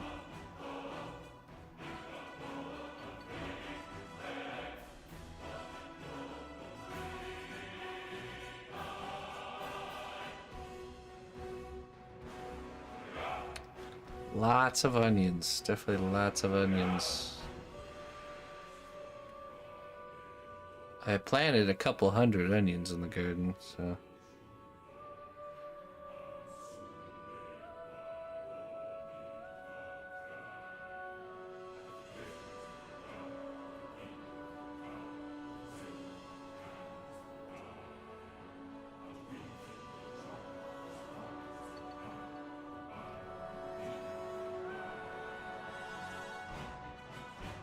Oh, the broom corn is doing really well. It's actually broom corn is taller than the actual regular corn.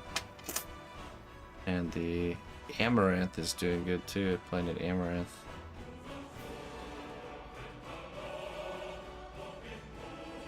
I'll just do another garden update video soon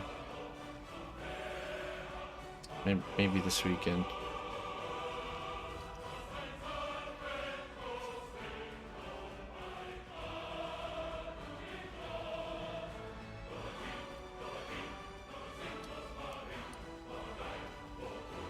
1,000 garlics. That's a lot of garlics. How are you gonna use amaranth? It's a grain.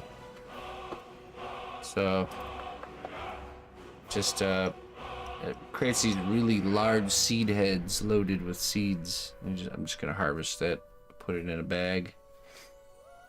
I can mill it into flour with the Thermomix, or just hang on to it as seed for the next year.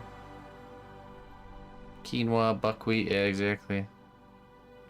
I've been trying to really get away from modern wheat. I really think modern wheat is linked to a lot of health problems.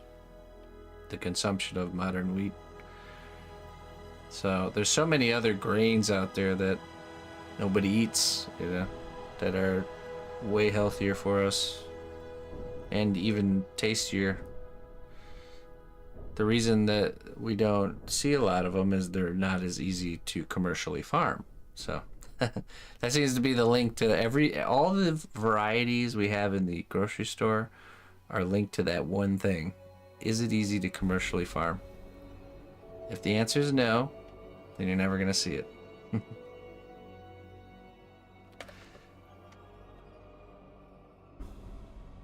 So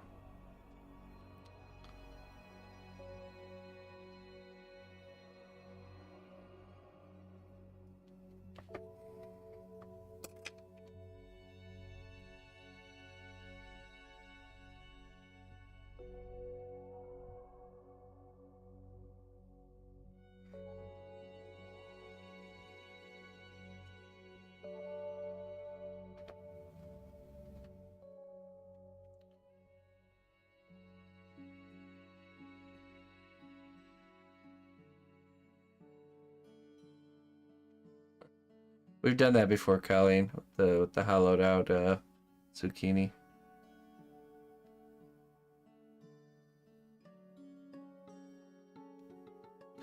Yeah, it is. Yeah, it's a bummer, but it's the truth.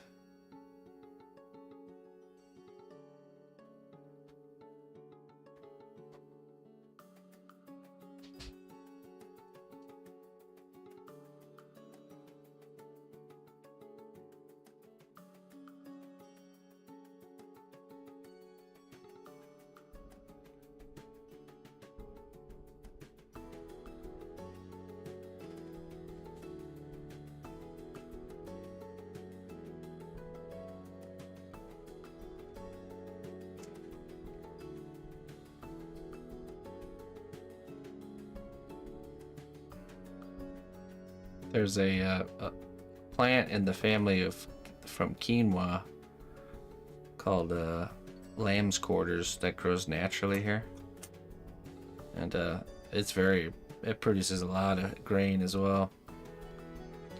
So quinoa, very much like quinoa, or similar to quinoa. And the cool thing is the greens, you can eat the greens too, so kind of acts like a spinach salad green, and then when it gets to full season, it becomes a grain. From greens to grains.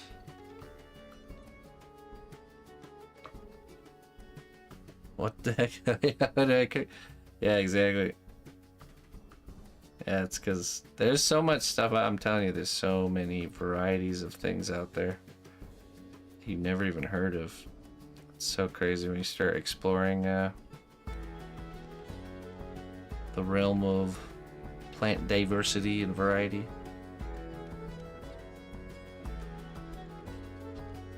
Yeah, I get my number one weed, quote unquote, is probably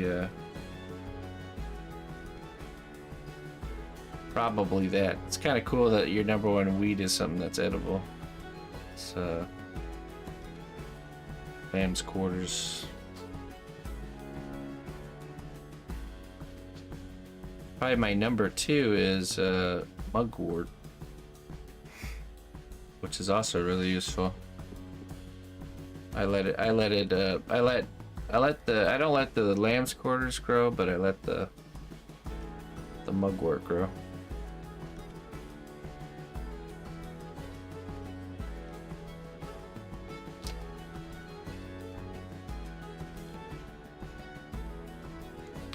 I really enjoy mugwort tea.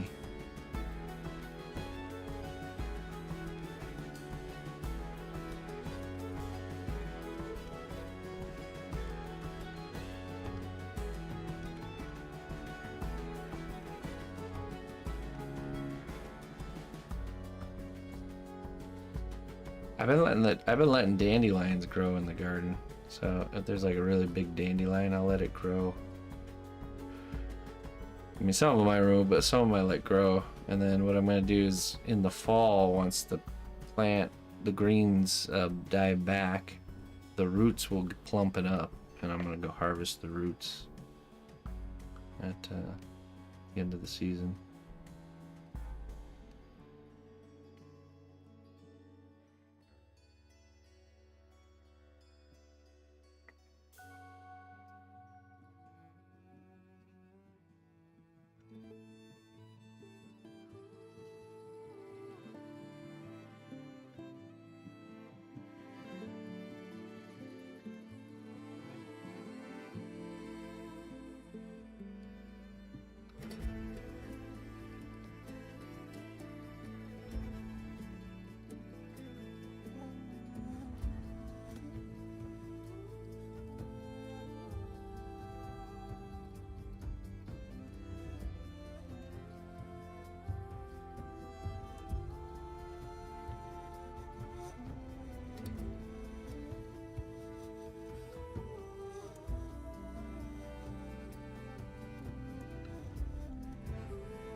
Hey, welcome back, Alpha. I started to grow mullein, which is another really good medicinal herb. My mullein plant didn't get very big, but then I also found... Seriously though, I don't know how to cook without carbs. Yeah, do a 30-day keto challenge. That'll teach you some new recipes.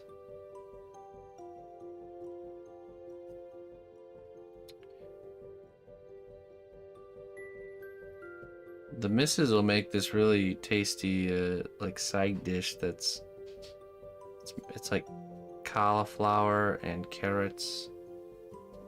Sometimes they're chunked, but other times they're mushed together almost like mashed potatoes with like a cream sauce. Yeah, eggs are a great staple. Meat, of course.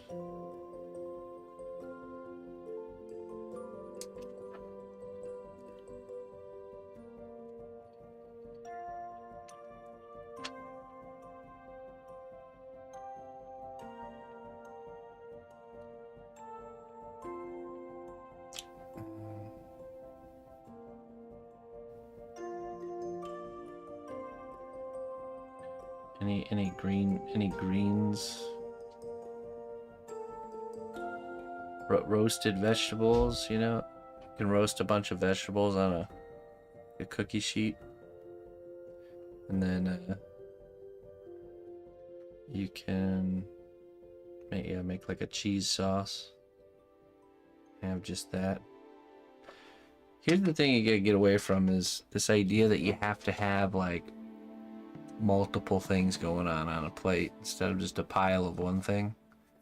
Once you kind of really break that mold of like, oh, I gotta have this with like two sides, you know, that's that was a big game changer with the way that we eat. It's like, oh, I can be content just having this one thing, it's one item without the sides. And then, you know, like on the weekend we'll have the whole Kaboosh. We do pile of stuff all the time. I don't have my own chicken coop. I would love to, but I don't. My neighbors down the street do, and I trade garden produce and scraps for fresh eggs. So.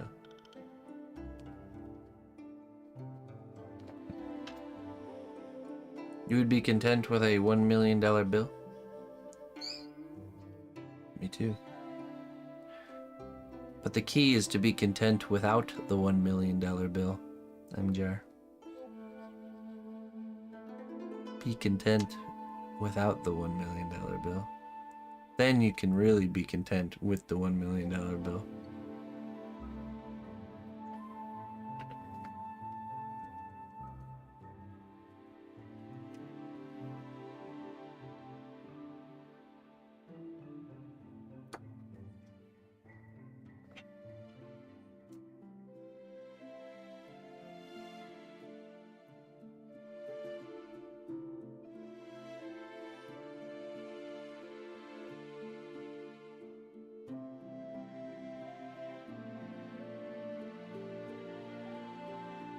So I was shocked when I went to a friend's house when I was a kid, and they always had meat and 2 sides, and then they had pizza as the meat. Pizza and 2 sides?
Good thing to do though, you have to learn a new recipe, like, you know, once a week. Try and pick out a new recipe to learn.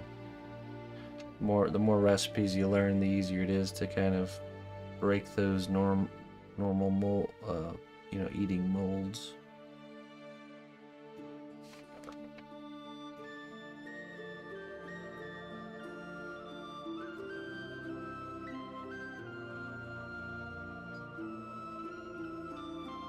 We live in an age where there's so much free resources out there with stuff like that.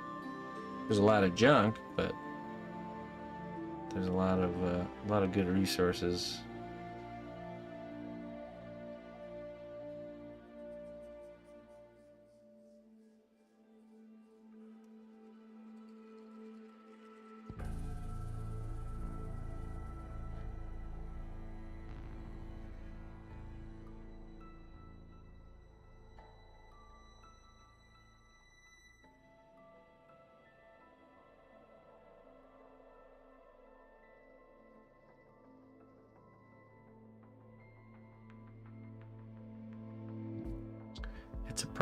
Realize it's a process. It's not. It's hard to do. Like, it's hard to flip a switch. You know, there'll be a little bit of back and forth, but you just gotta keep at it. Slowly, kind of removing things and replacing it with other things.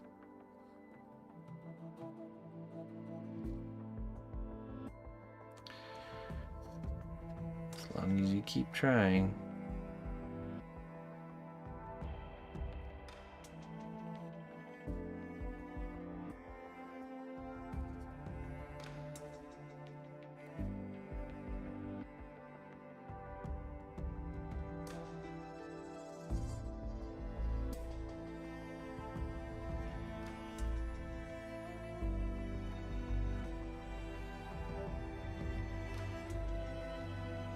Black beans.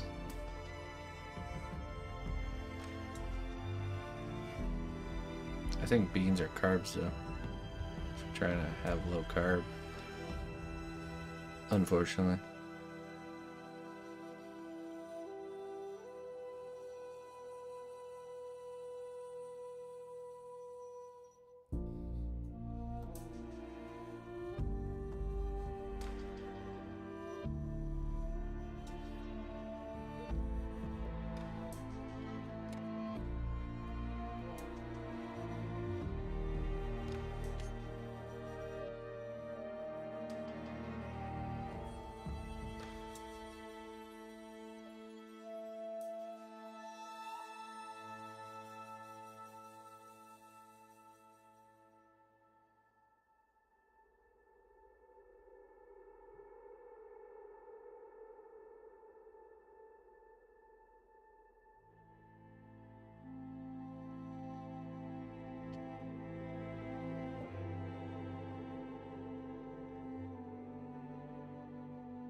I grow a lot of red kidney beans.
They're looking nice.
This is part of the Black Dragon's base. It's the second character.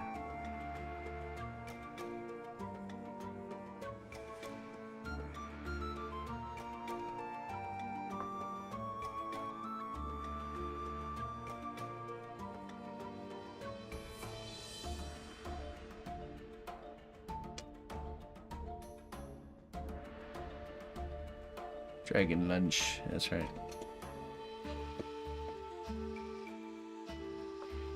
Yeah, let's do the laces here.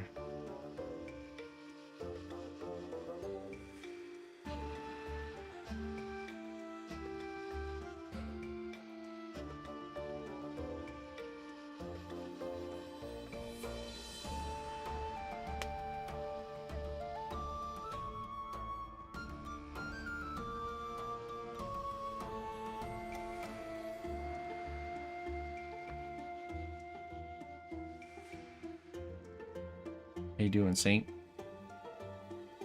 How's your evening going?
All right, on the road.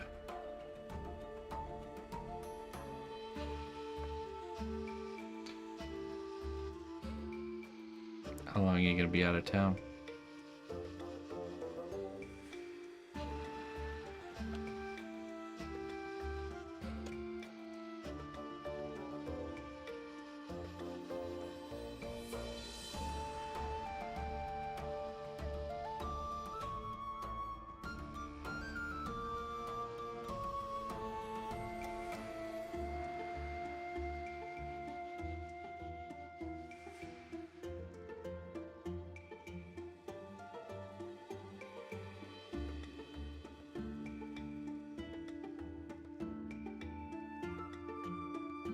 Okay. Back before weekend. Nice.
Okay, excuse me.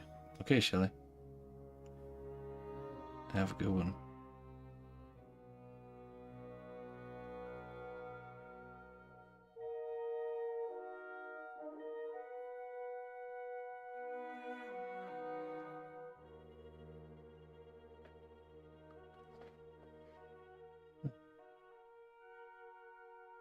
No, me and my wife work together.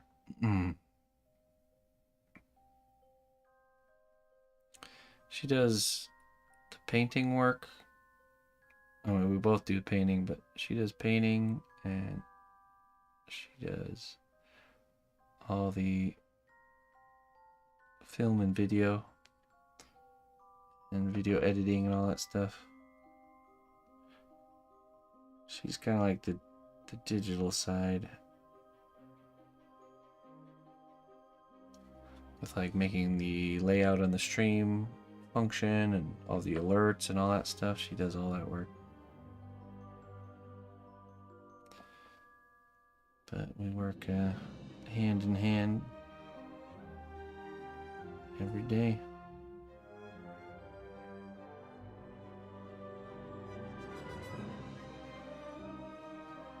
And we have a 4-year-old daughter who's an up-and-coming artist.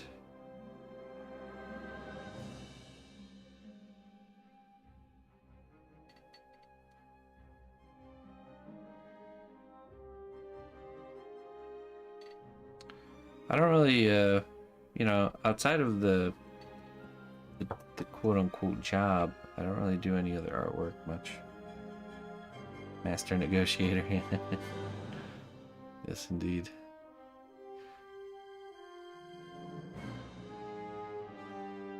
She'll find her role working amongst us somewhere, I know it.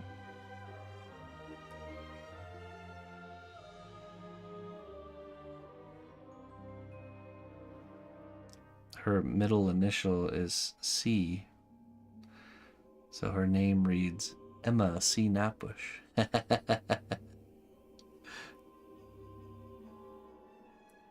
She was made for this. She shall take over when I am gone.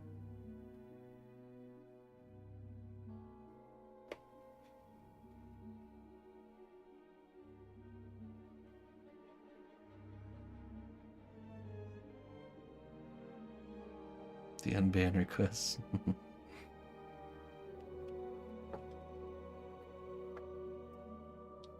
It's very, very rare we actually have to ban somebody, honestly. It's like coming in and seeing sculpture brings out the best in everybody.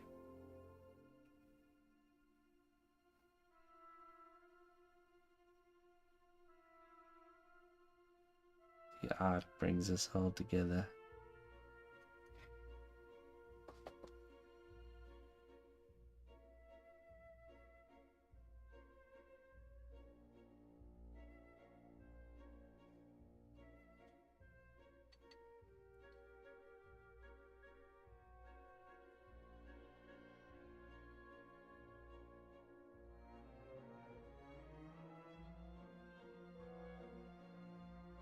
Yeah.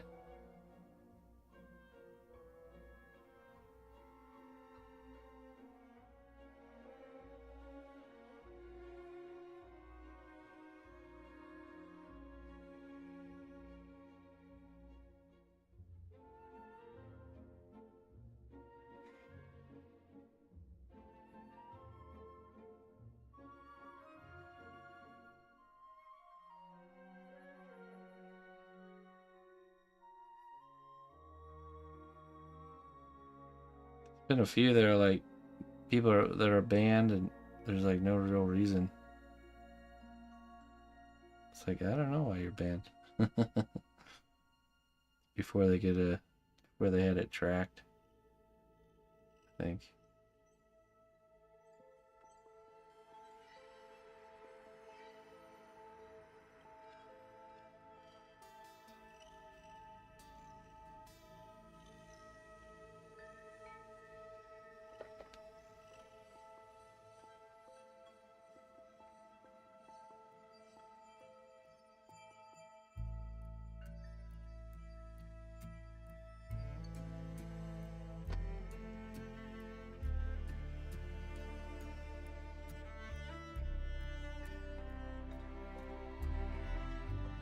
Hey, thank you.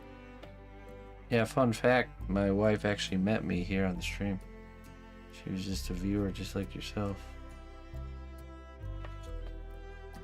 We started talking because she offered to help me with improving the quality of my photos of my finished work because they were bad. When I was in charge of the photo department, it was bad times. That's what kind of got it. That's what got us talking. Ultimately led us to growing our relationship to what it is now.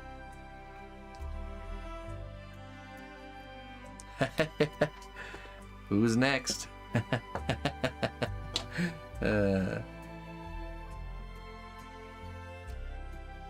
Sorry, there's only one spot available for that role. And it's taken.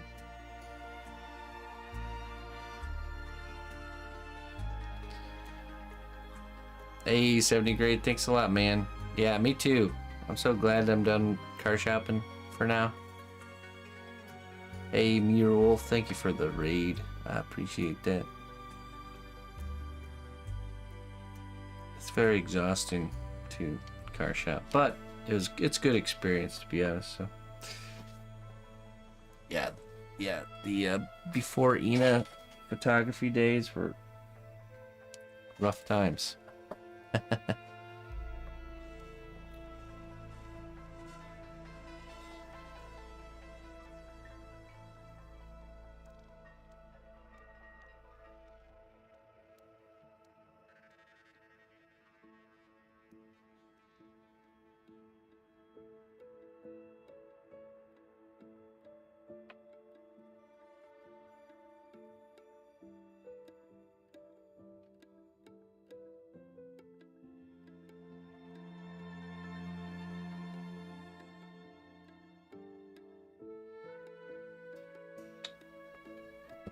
It's longer.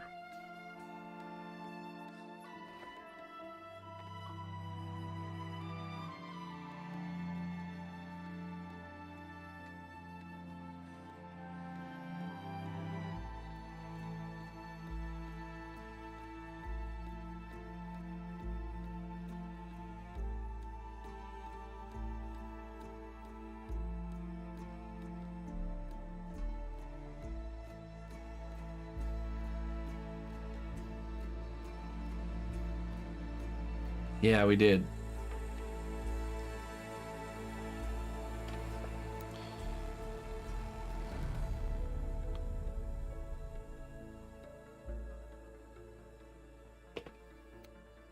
It's we posted some pictures on Discord. Go check it out. I'll post some more once I have to go pick it up tomorrow.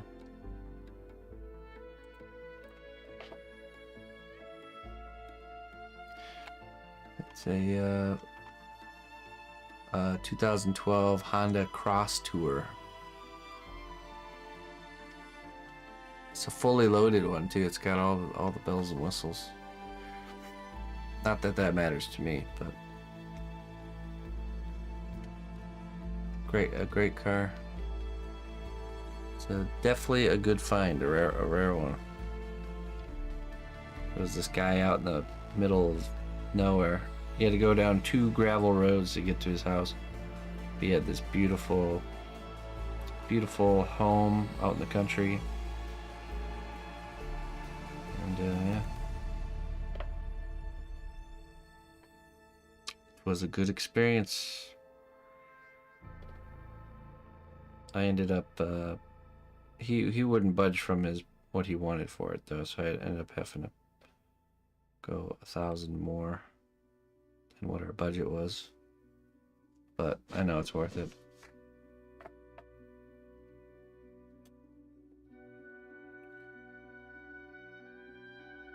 We'll make it work.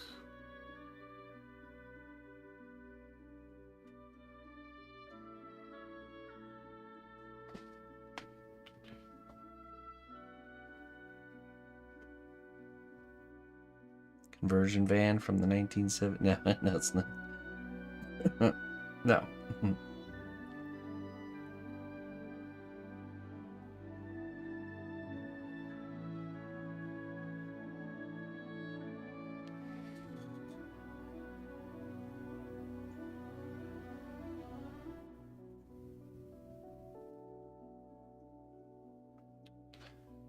2012 Honda Cross Tour. Honda.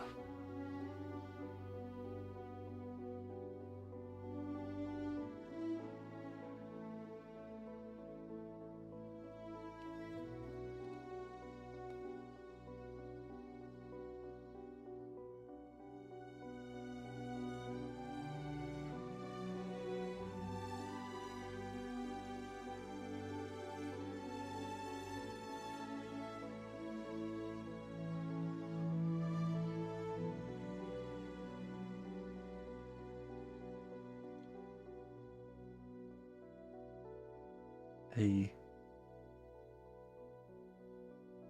How's it going there, Maggie?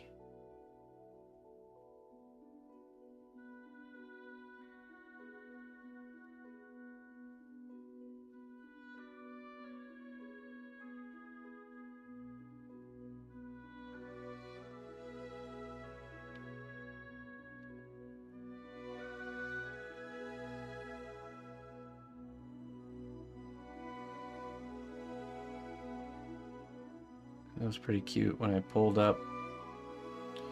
Nobody was outside, but there was this cute 1-year-old golden retriever came right up to me. Very welcoming. A bunch of little kittens just hanging around.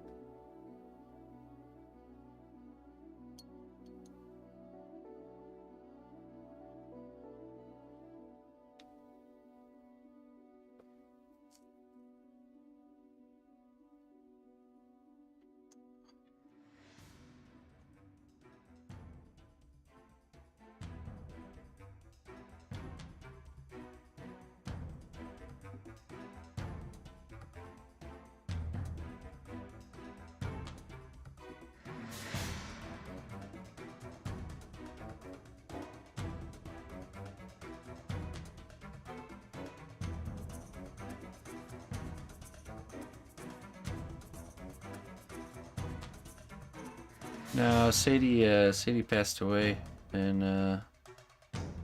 on Mother's Day, or day after Mother's Day. I'm sure we'll bring it back at some point. There's always kittens in a farmyard, yeah, right.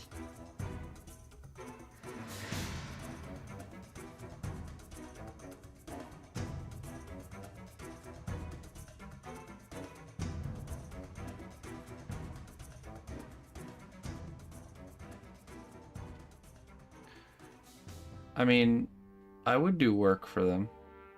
I don't know if I would work for them, but I would do work for them, if that makes sense. Of course. No, that's okay. Off-grid, that's okay.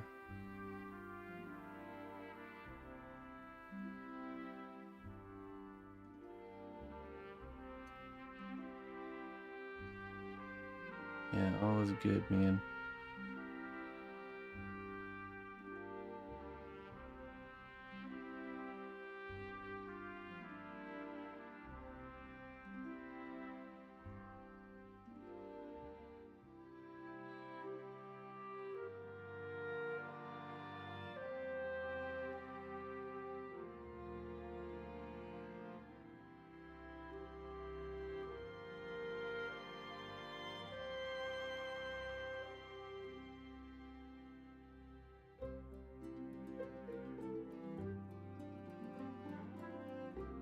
But yeah, I would do jobs for any of those larger companies, or work with them in some way. Yeah, I'm not sure I would work for them.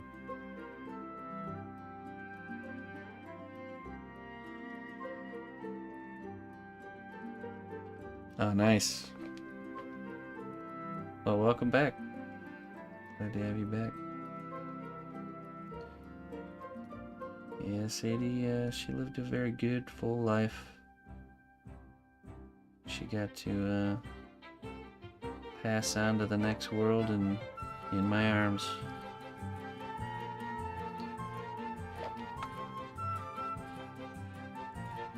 Kick raid.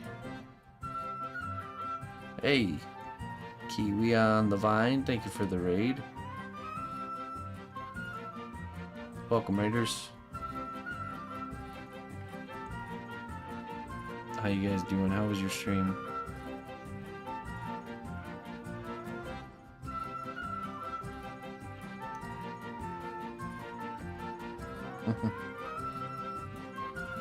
Hey, thank you, Kiwi. I appreciate it.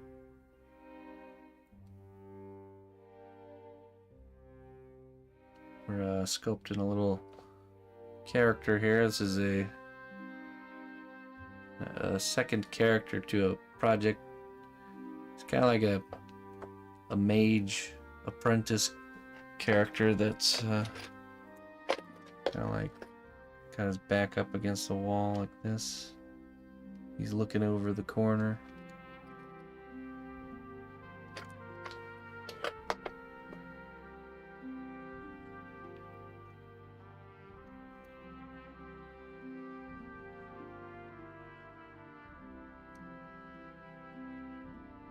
Thanks, Animem. Yeah, I mean, I've gotten the attention of some game companies, but I haven't been contacted or reached out to by any of the other industries. I think I've flown pretty off the radar. That's probably why. Kind of over here, just existing in my own little pocket of the internet. Not really, I'm not really getting around in their circles, I think. But you never know. All it takes is the right person to see my work to make something happen. Stuff happens quick. That's all my bigger jobs doing work for companies. Always, it's all it takes is just the right person to see the work, to reach out. Not Blizzard. I've done work for Riot Games. I've done projects for Twitch directly.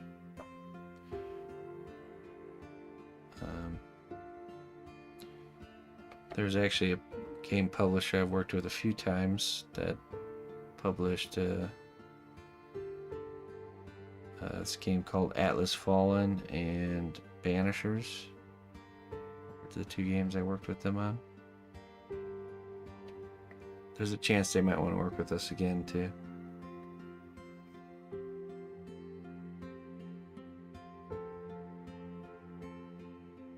Yeah, right. The pocket. Just hanging out in the pocket.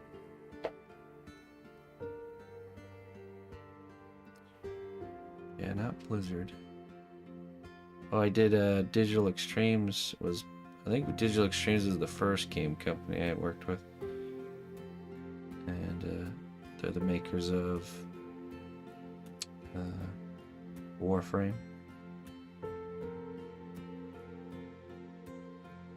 I did a project for Tubi. People know Tubi. Streaming service. I was contacted by Netflix to work on a project, but it didn't go through. So. But at least that tells me I'm on the radar a little bit.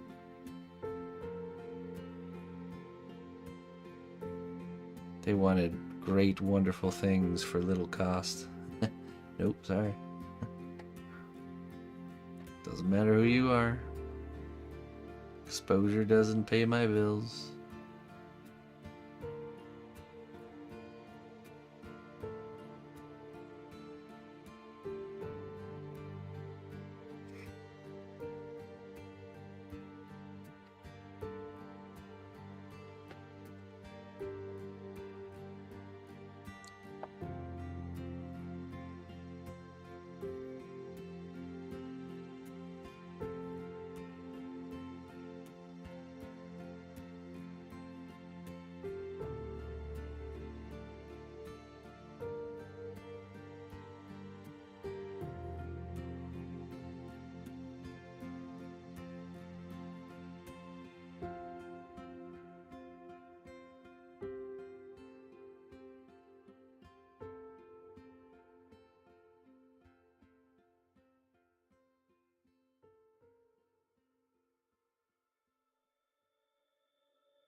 What's your favorite texture to replicate? Oh boy.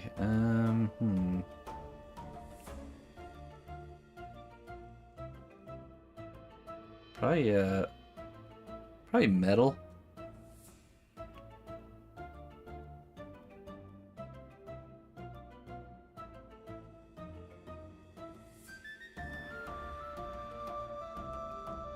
It's always a fun to texture metal.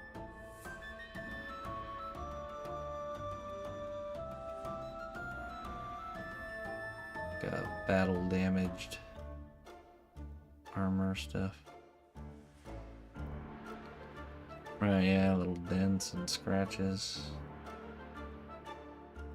It's pretty satisfying to like really refine a geometric shape just to attack it with tools and put scratches and dents into it.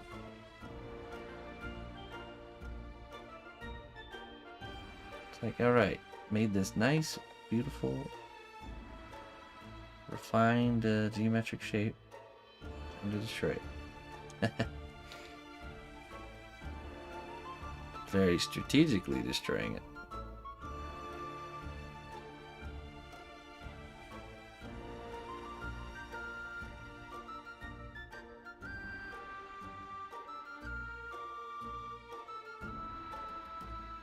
Scales is also very when you do scales and you really get into the zone, it can be very like timed. It's like time warpy.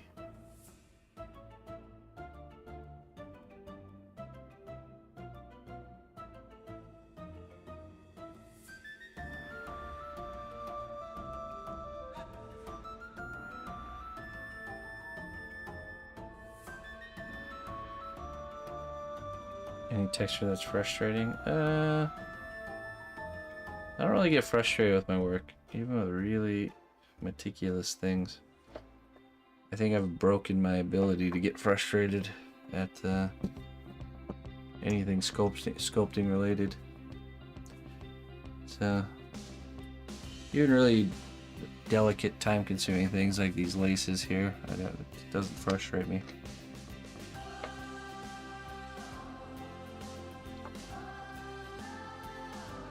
It's unfortunate he'll be eaten. Yeah. It is his fate. That is his fate.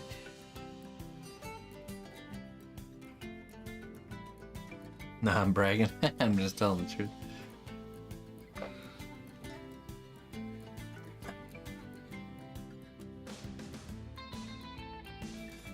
You have to breathe. Embrace your situation.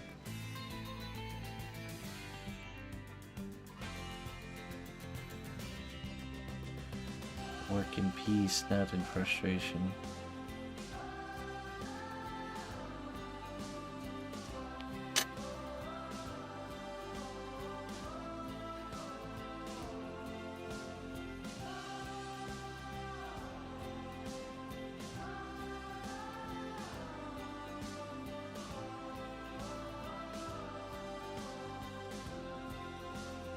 Working peas. Sugar snap peas. Oh.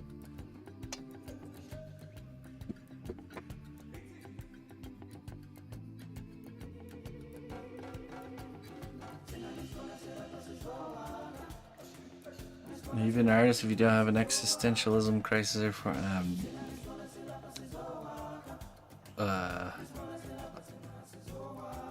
I guess. I don't.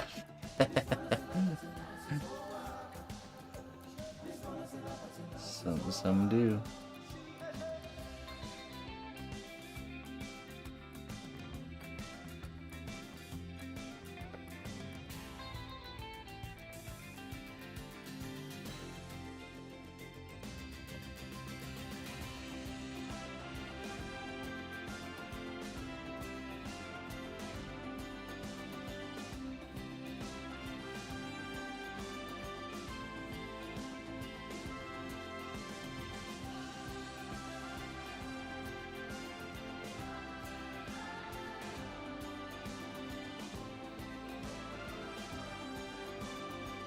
Alright, let's brush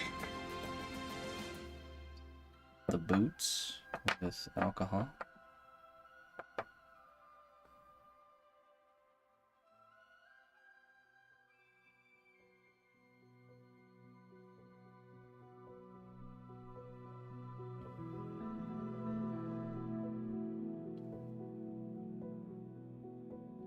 And then we'll brush in some texture into the pants. Magic.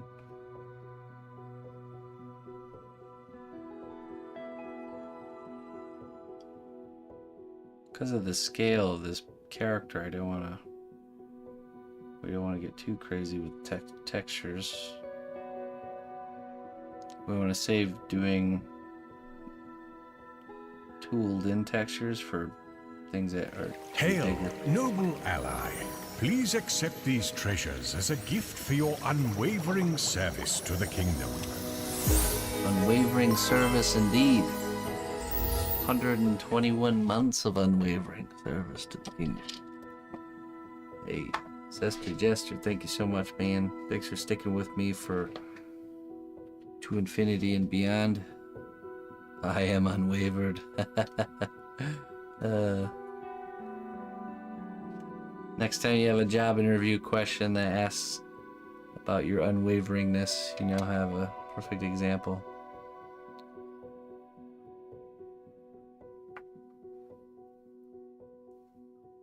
Why does this feel like modern day this is modern day PBS. That's what Twitch is. Or, I mean, if you think about it, really. Because it is.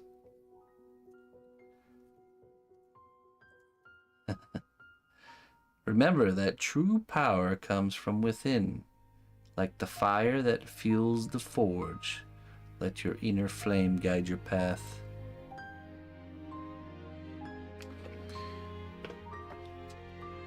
Not without, but within. 11 years, that's right. Yeah, thank you so much, man. Thanks for sticking with me. Thanks for supporting my journey. I do appreciate it. It's quite a commitment. Sprockets. Yeah, if anyone does want to help fund the creation of our class, I've decided to start the class, whether the funding is reached or not. I will be starting and finishing the class, but I do appreciate any support to help that journey. If we get to the end of this class and it's not really working out, then what we'll do moving forward is we'll just set a goal, and then I won't start the class until the goal is hit. So, but this time I'm just doing it. So the last class we did was funded by an individual. This one will be funded by the community as a whole. So, and please do not feel bad if it's not something you can do, and you want to participate in the class. Trust me, it has nothing to do with participation. So we want to make these classes available to everybody. So it's a totally an optional thing, and I appreciate it. So.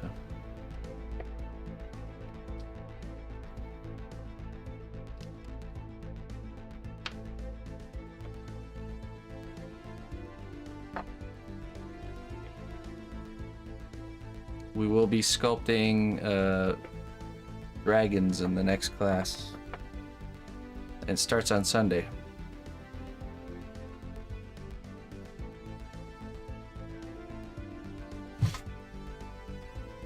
Yeah, don't worry about it.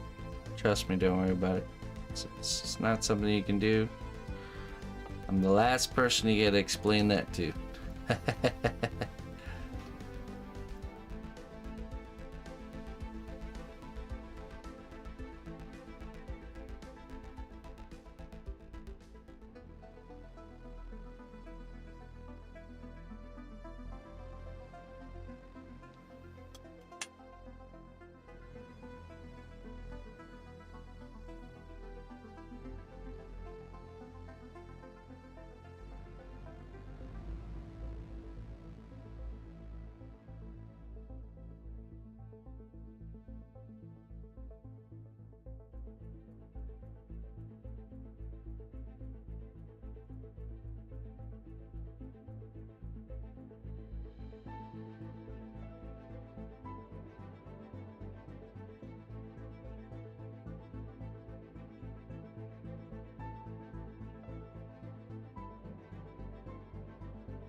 After what? You got your move coming up or something? There, Maggie? Yeah, so once the making of this class is finished, the video for it will be available indefinitely. So we'll not only benefit those watching live, but people can watch in a video form.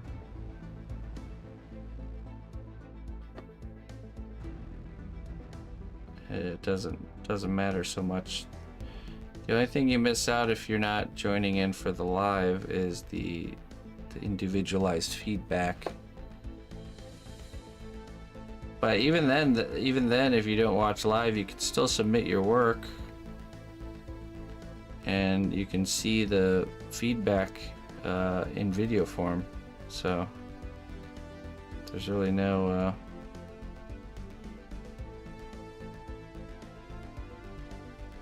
you can get just as much benefit out of the class, whether it's live or after the fact.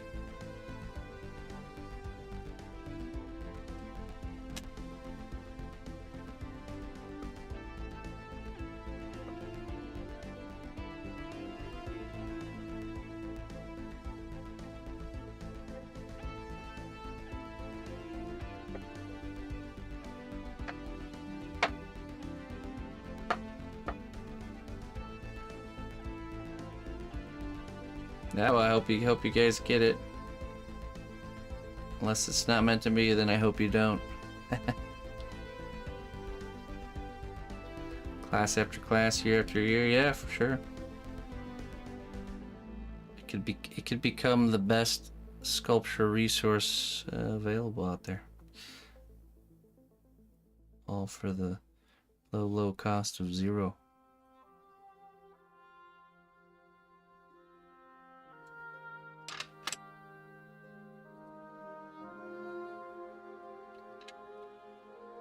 Hey, nice web.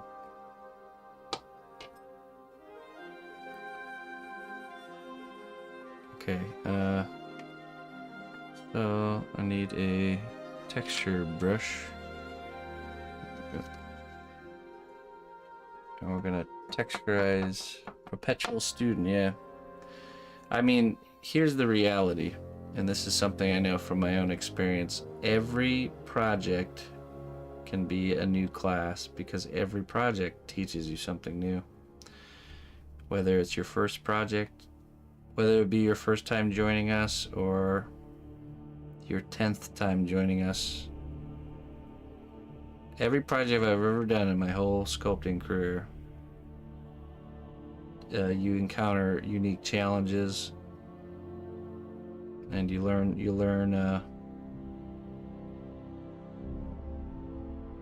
new things. So, and you try new things, and you know.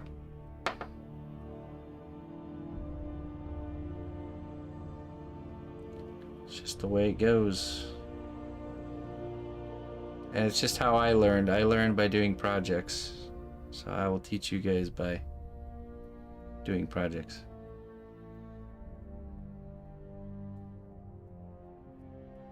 Teach you in the same way that I learned myself.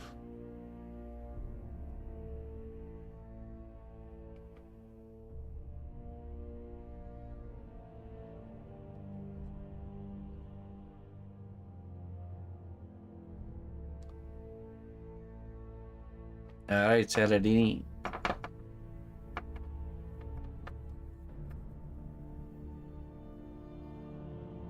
Oh yeah, perfect. You're a perfect example of the still getting the feedback even though you couldn't be there live. Yeah, if you submit to the Discord, I give everybody the as long as you're using the right hashtag.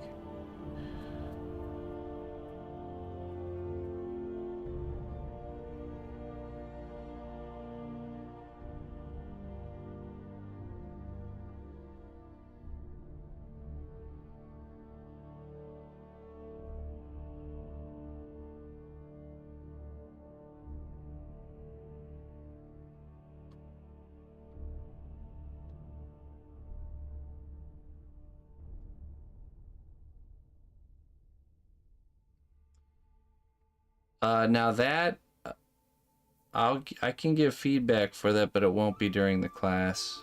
Like if you really want to get feedback on personal projects, I mean, yeah, I'm not so sure about that.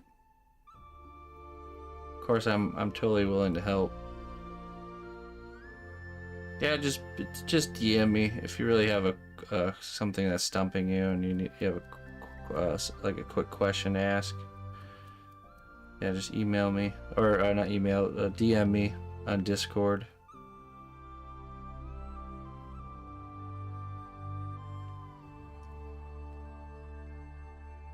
Yeah, yeah. If you really want some feedback, some good in-depth feedback, I offer one-on-ones for sure.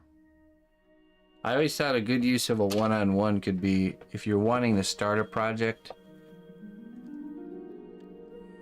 You can hook up with me for a one-on-one session with all your material, like your inspiration and your idea, essentially, and I can tell you how I would do it step by step. I think that's a good use for one-on-ones. Like if you're just gonna get individual one-on-one session, like a 1 hour deal where we break down the project. I tell you how I would do certain things, demonstrate a few things, you know. So when you come up with a project idea that might be more complicated than you've normally took on, might be something to consider. Because sometimes, I mean, a lot of times when you're creating a sculpture of something, if you have the right steps or the right approach to getting your result, it makes things so much easier. So.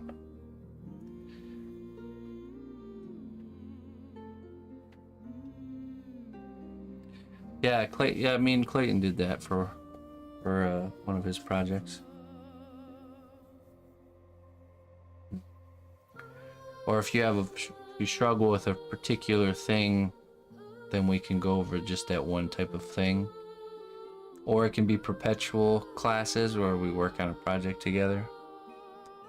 I'm working with Greg. He's a student that we've worked through a whole project together, doing one-on-ones, and now we've started our second one. So kind of like how the class is, except it's just both of us working on the same thing, step by step together. But of course, it's a bigger investment to do that. But you can space it out however you want to.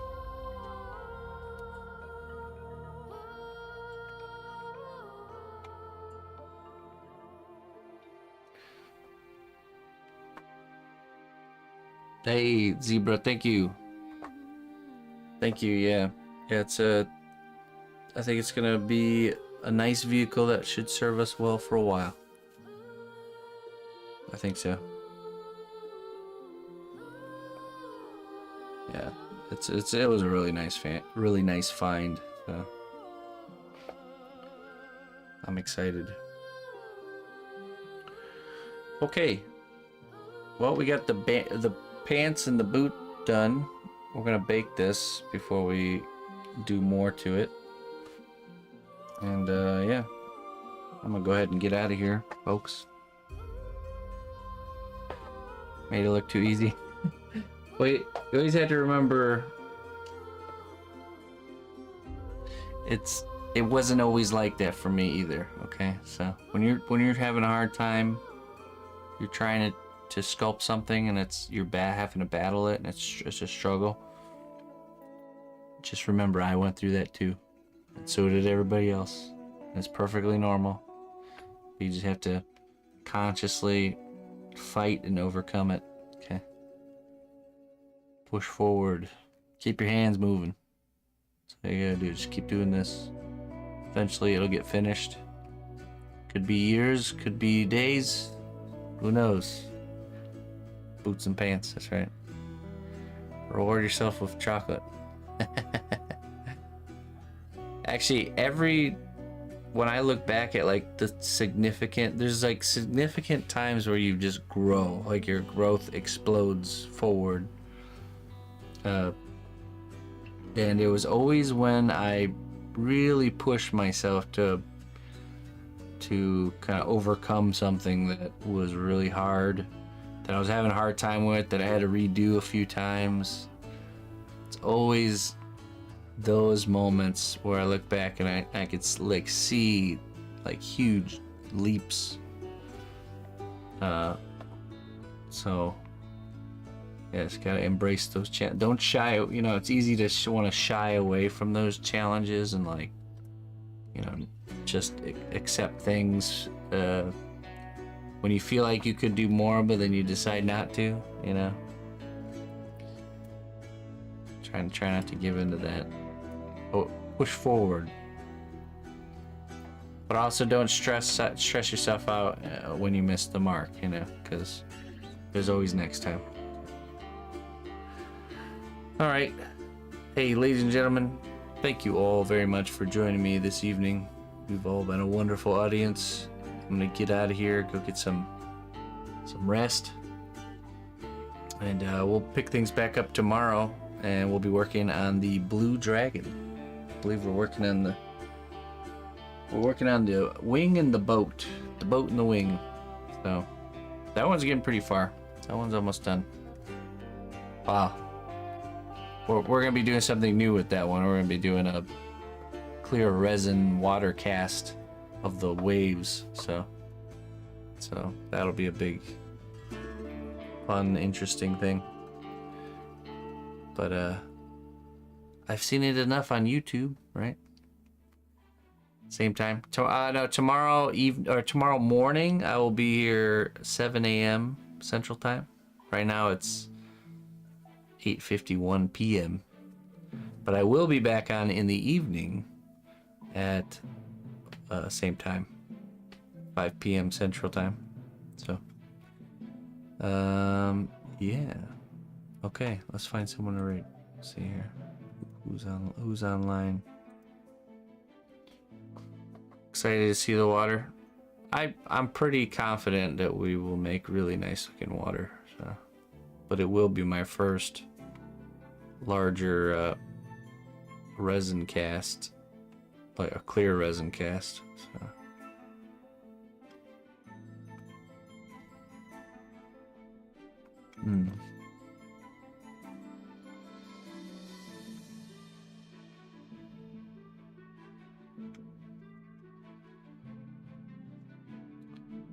Oh, we could go raid cozy art.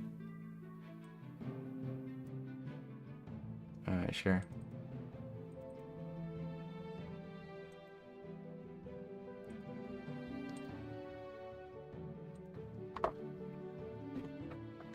Okay. And I will see you guys next time. Till then, bye-bye.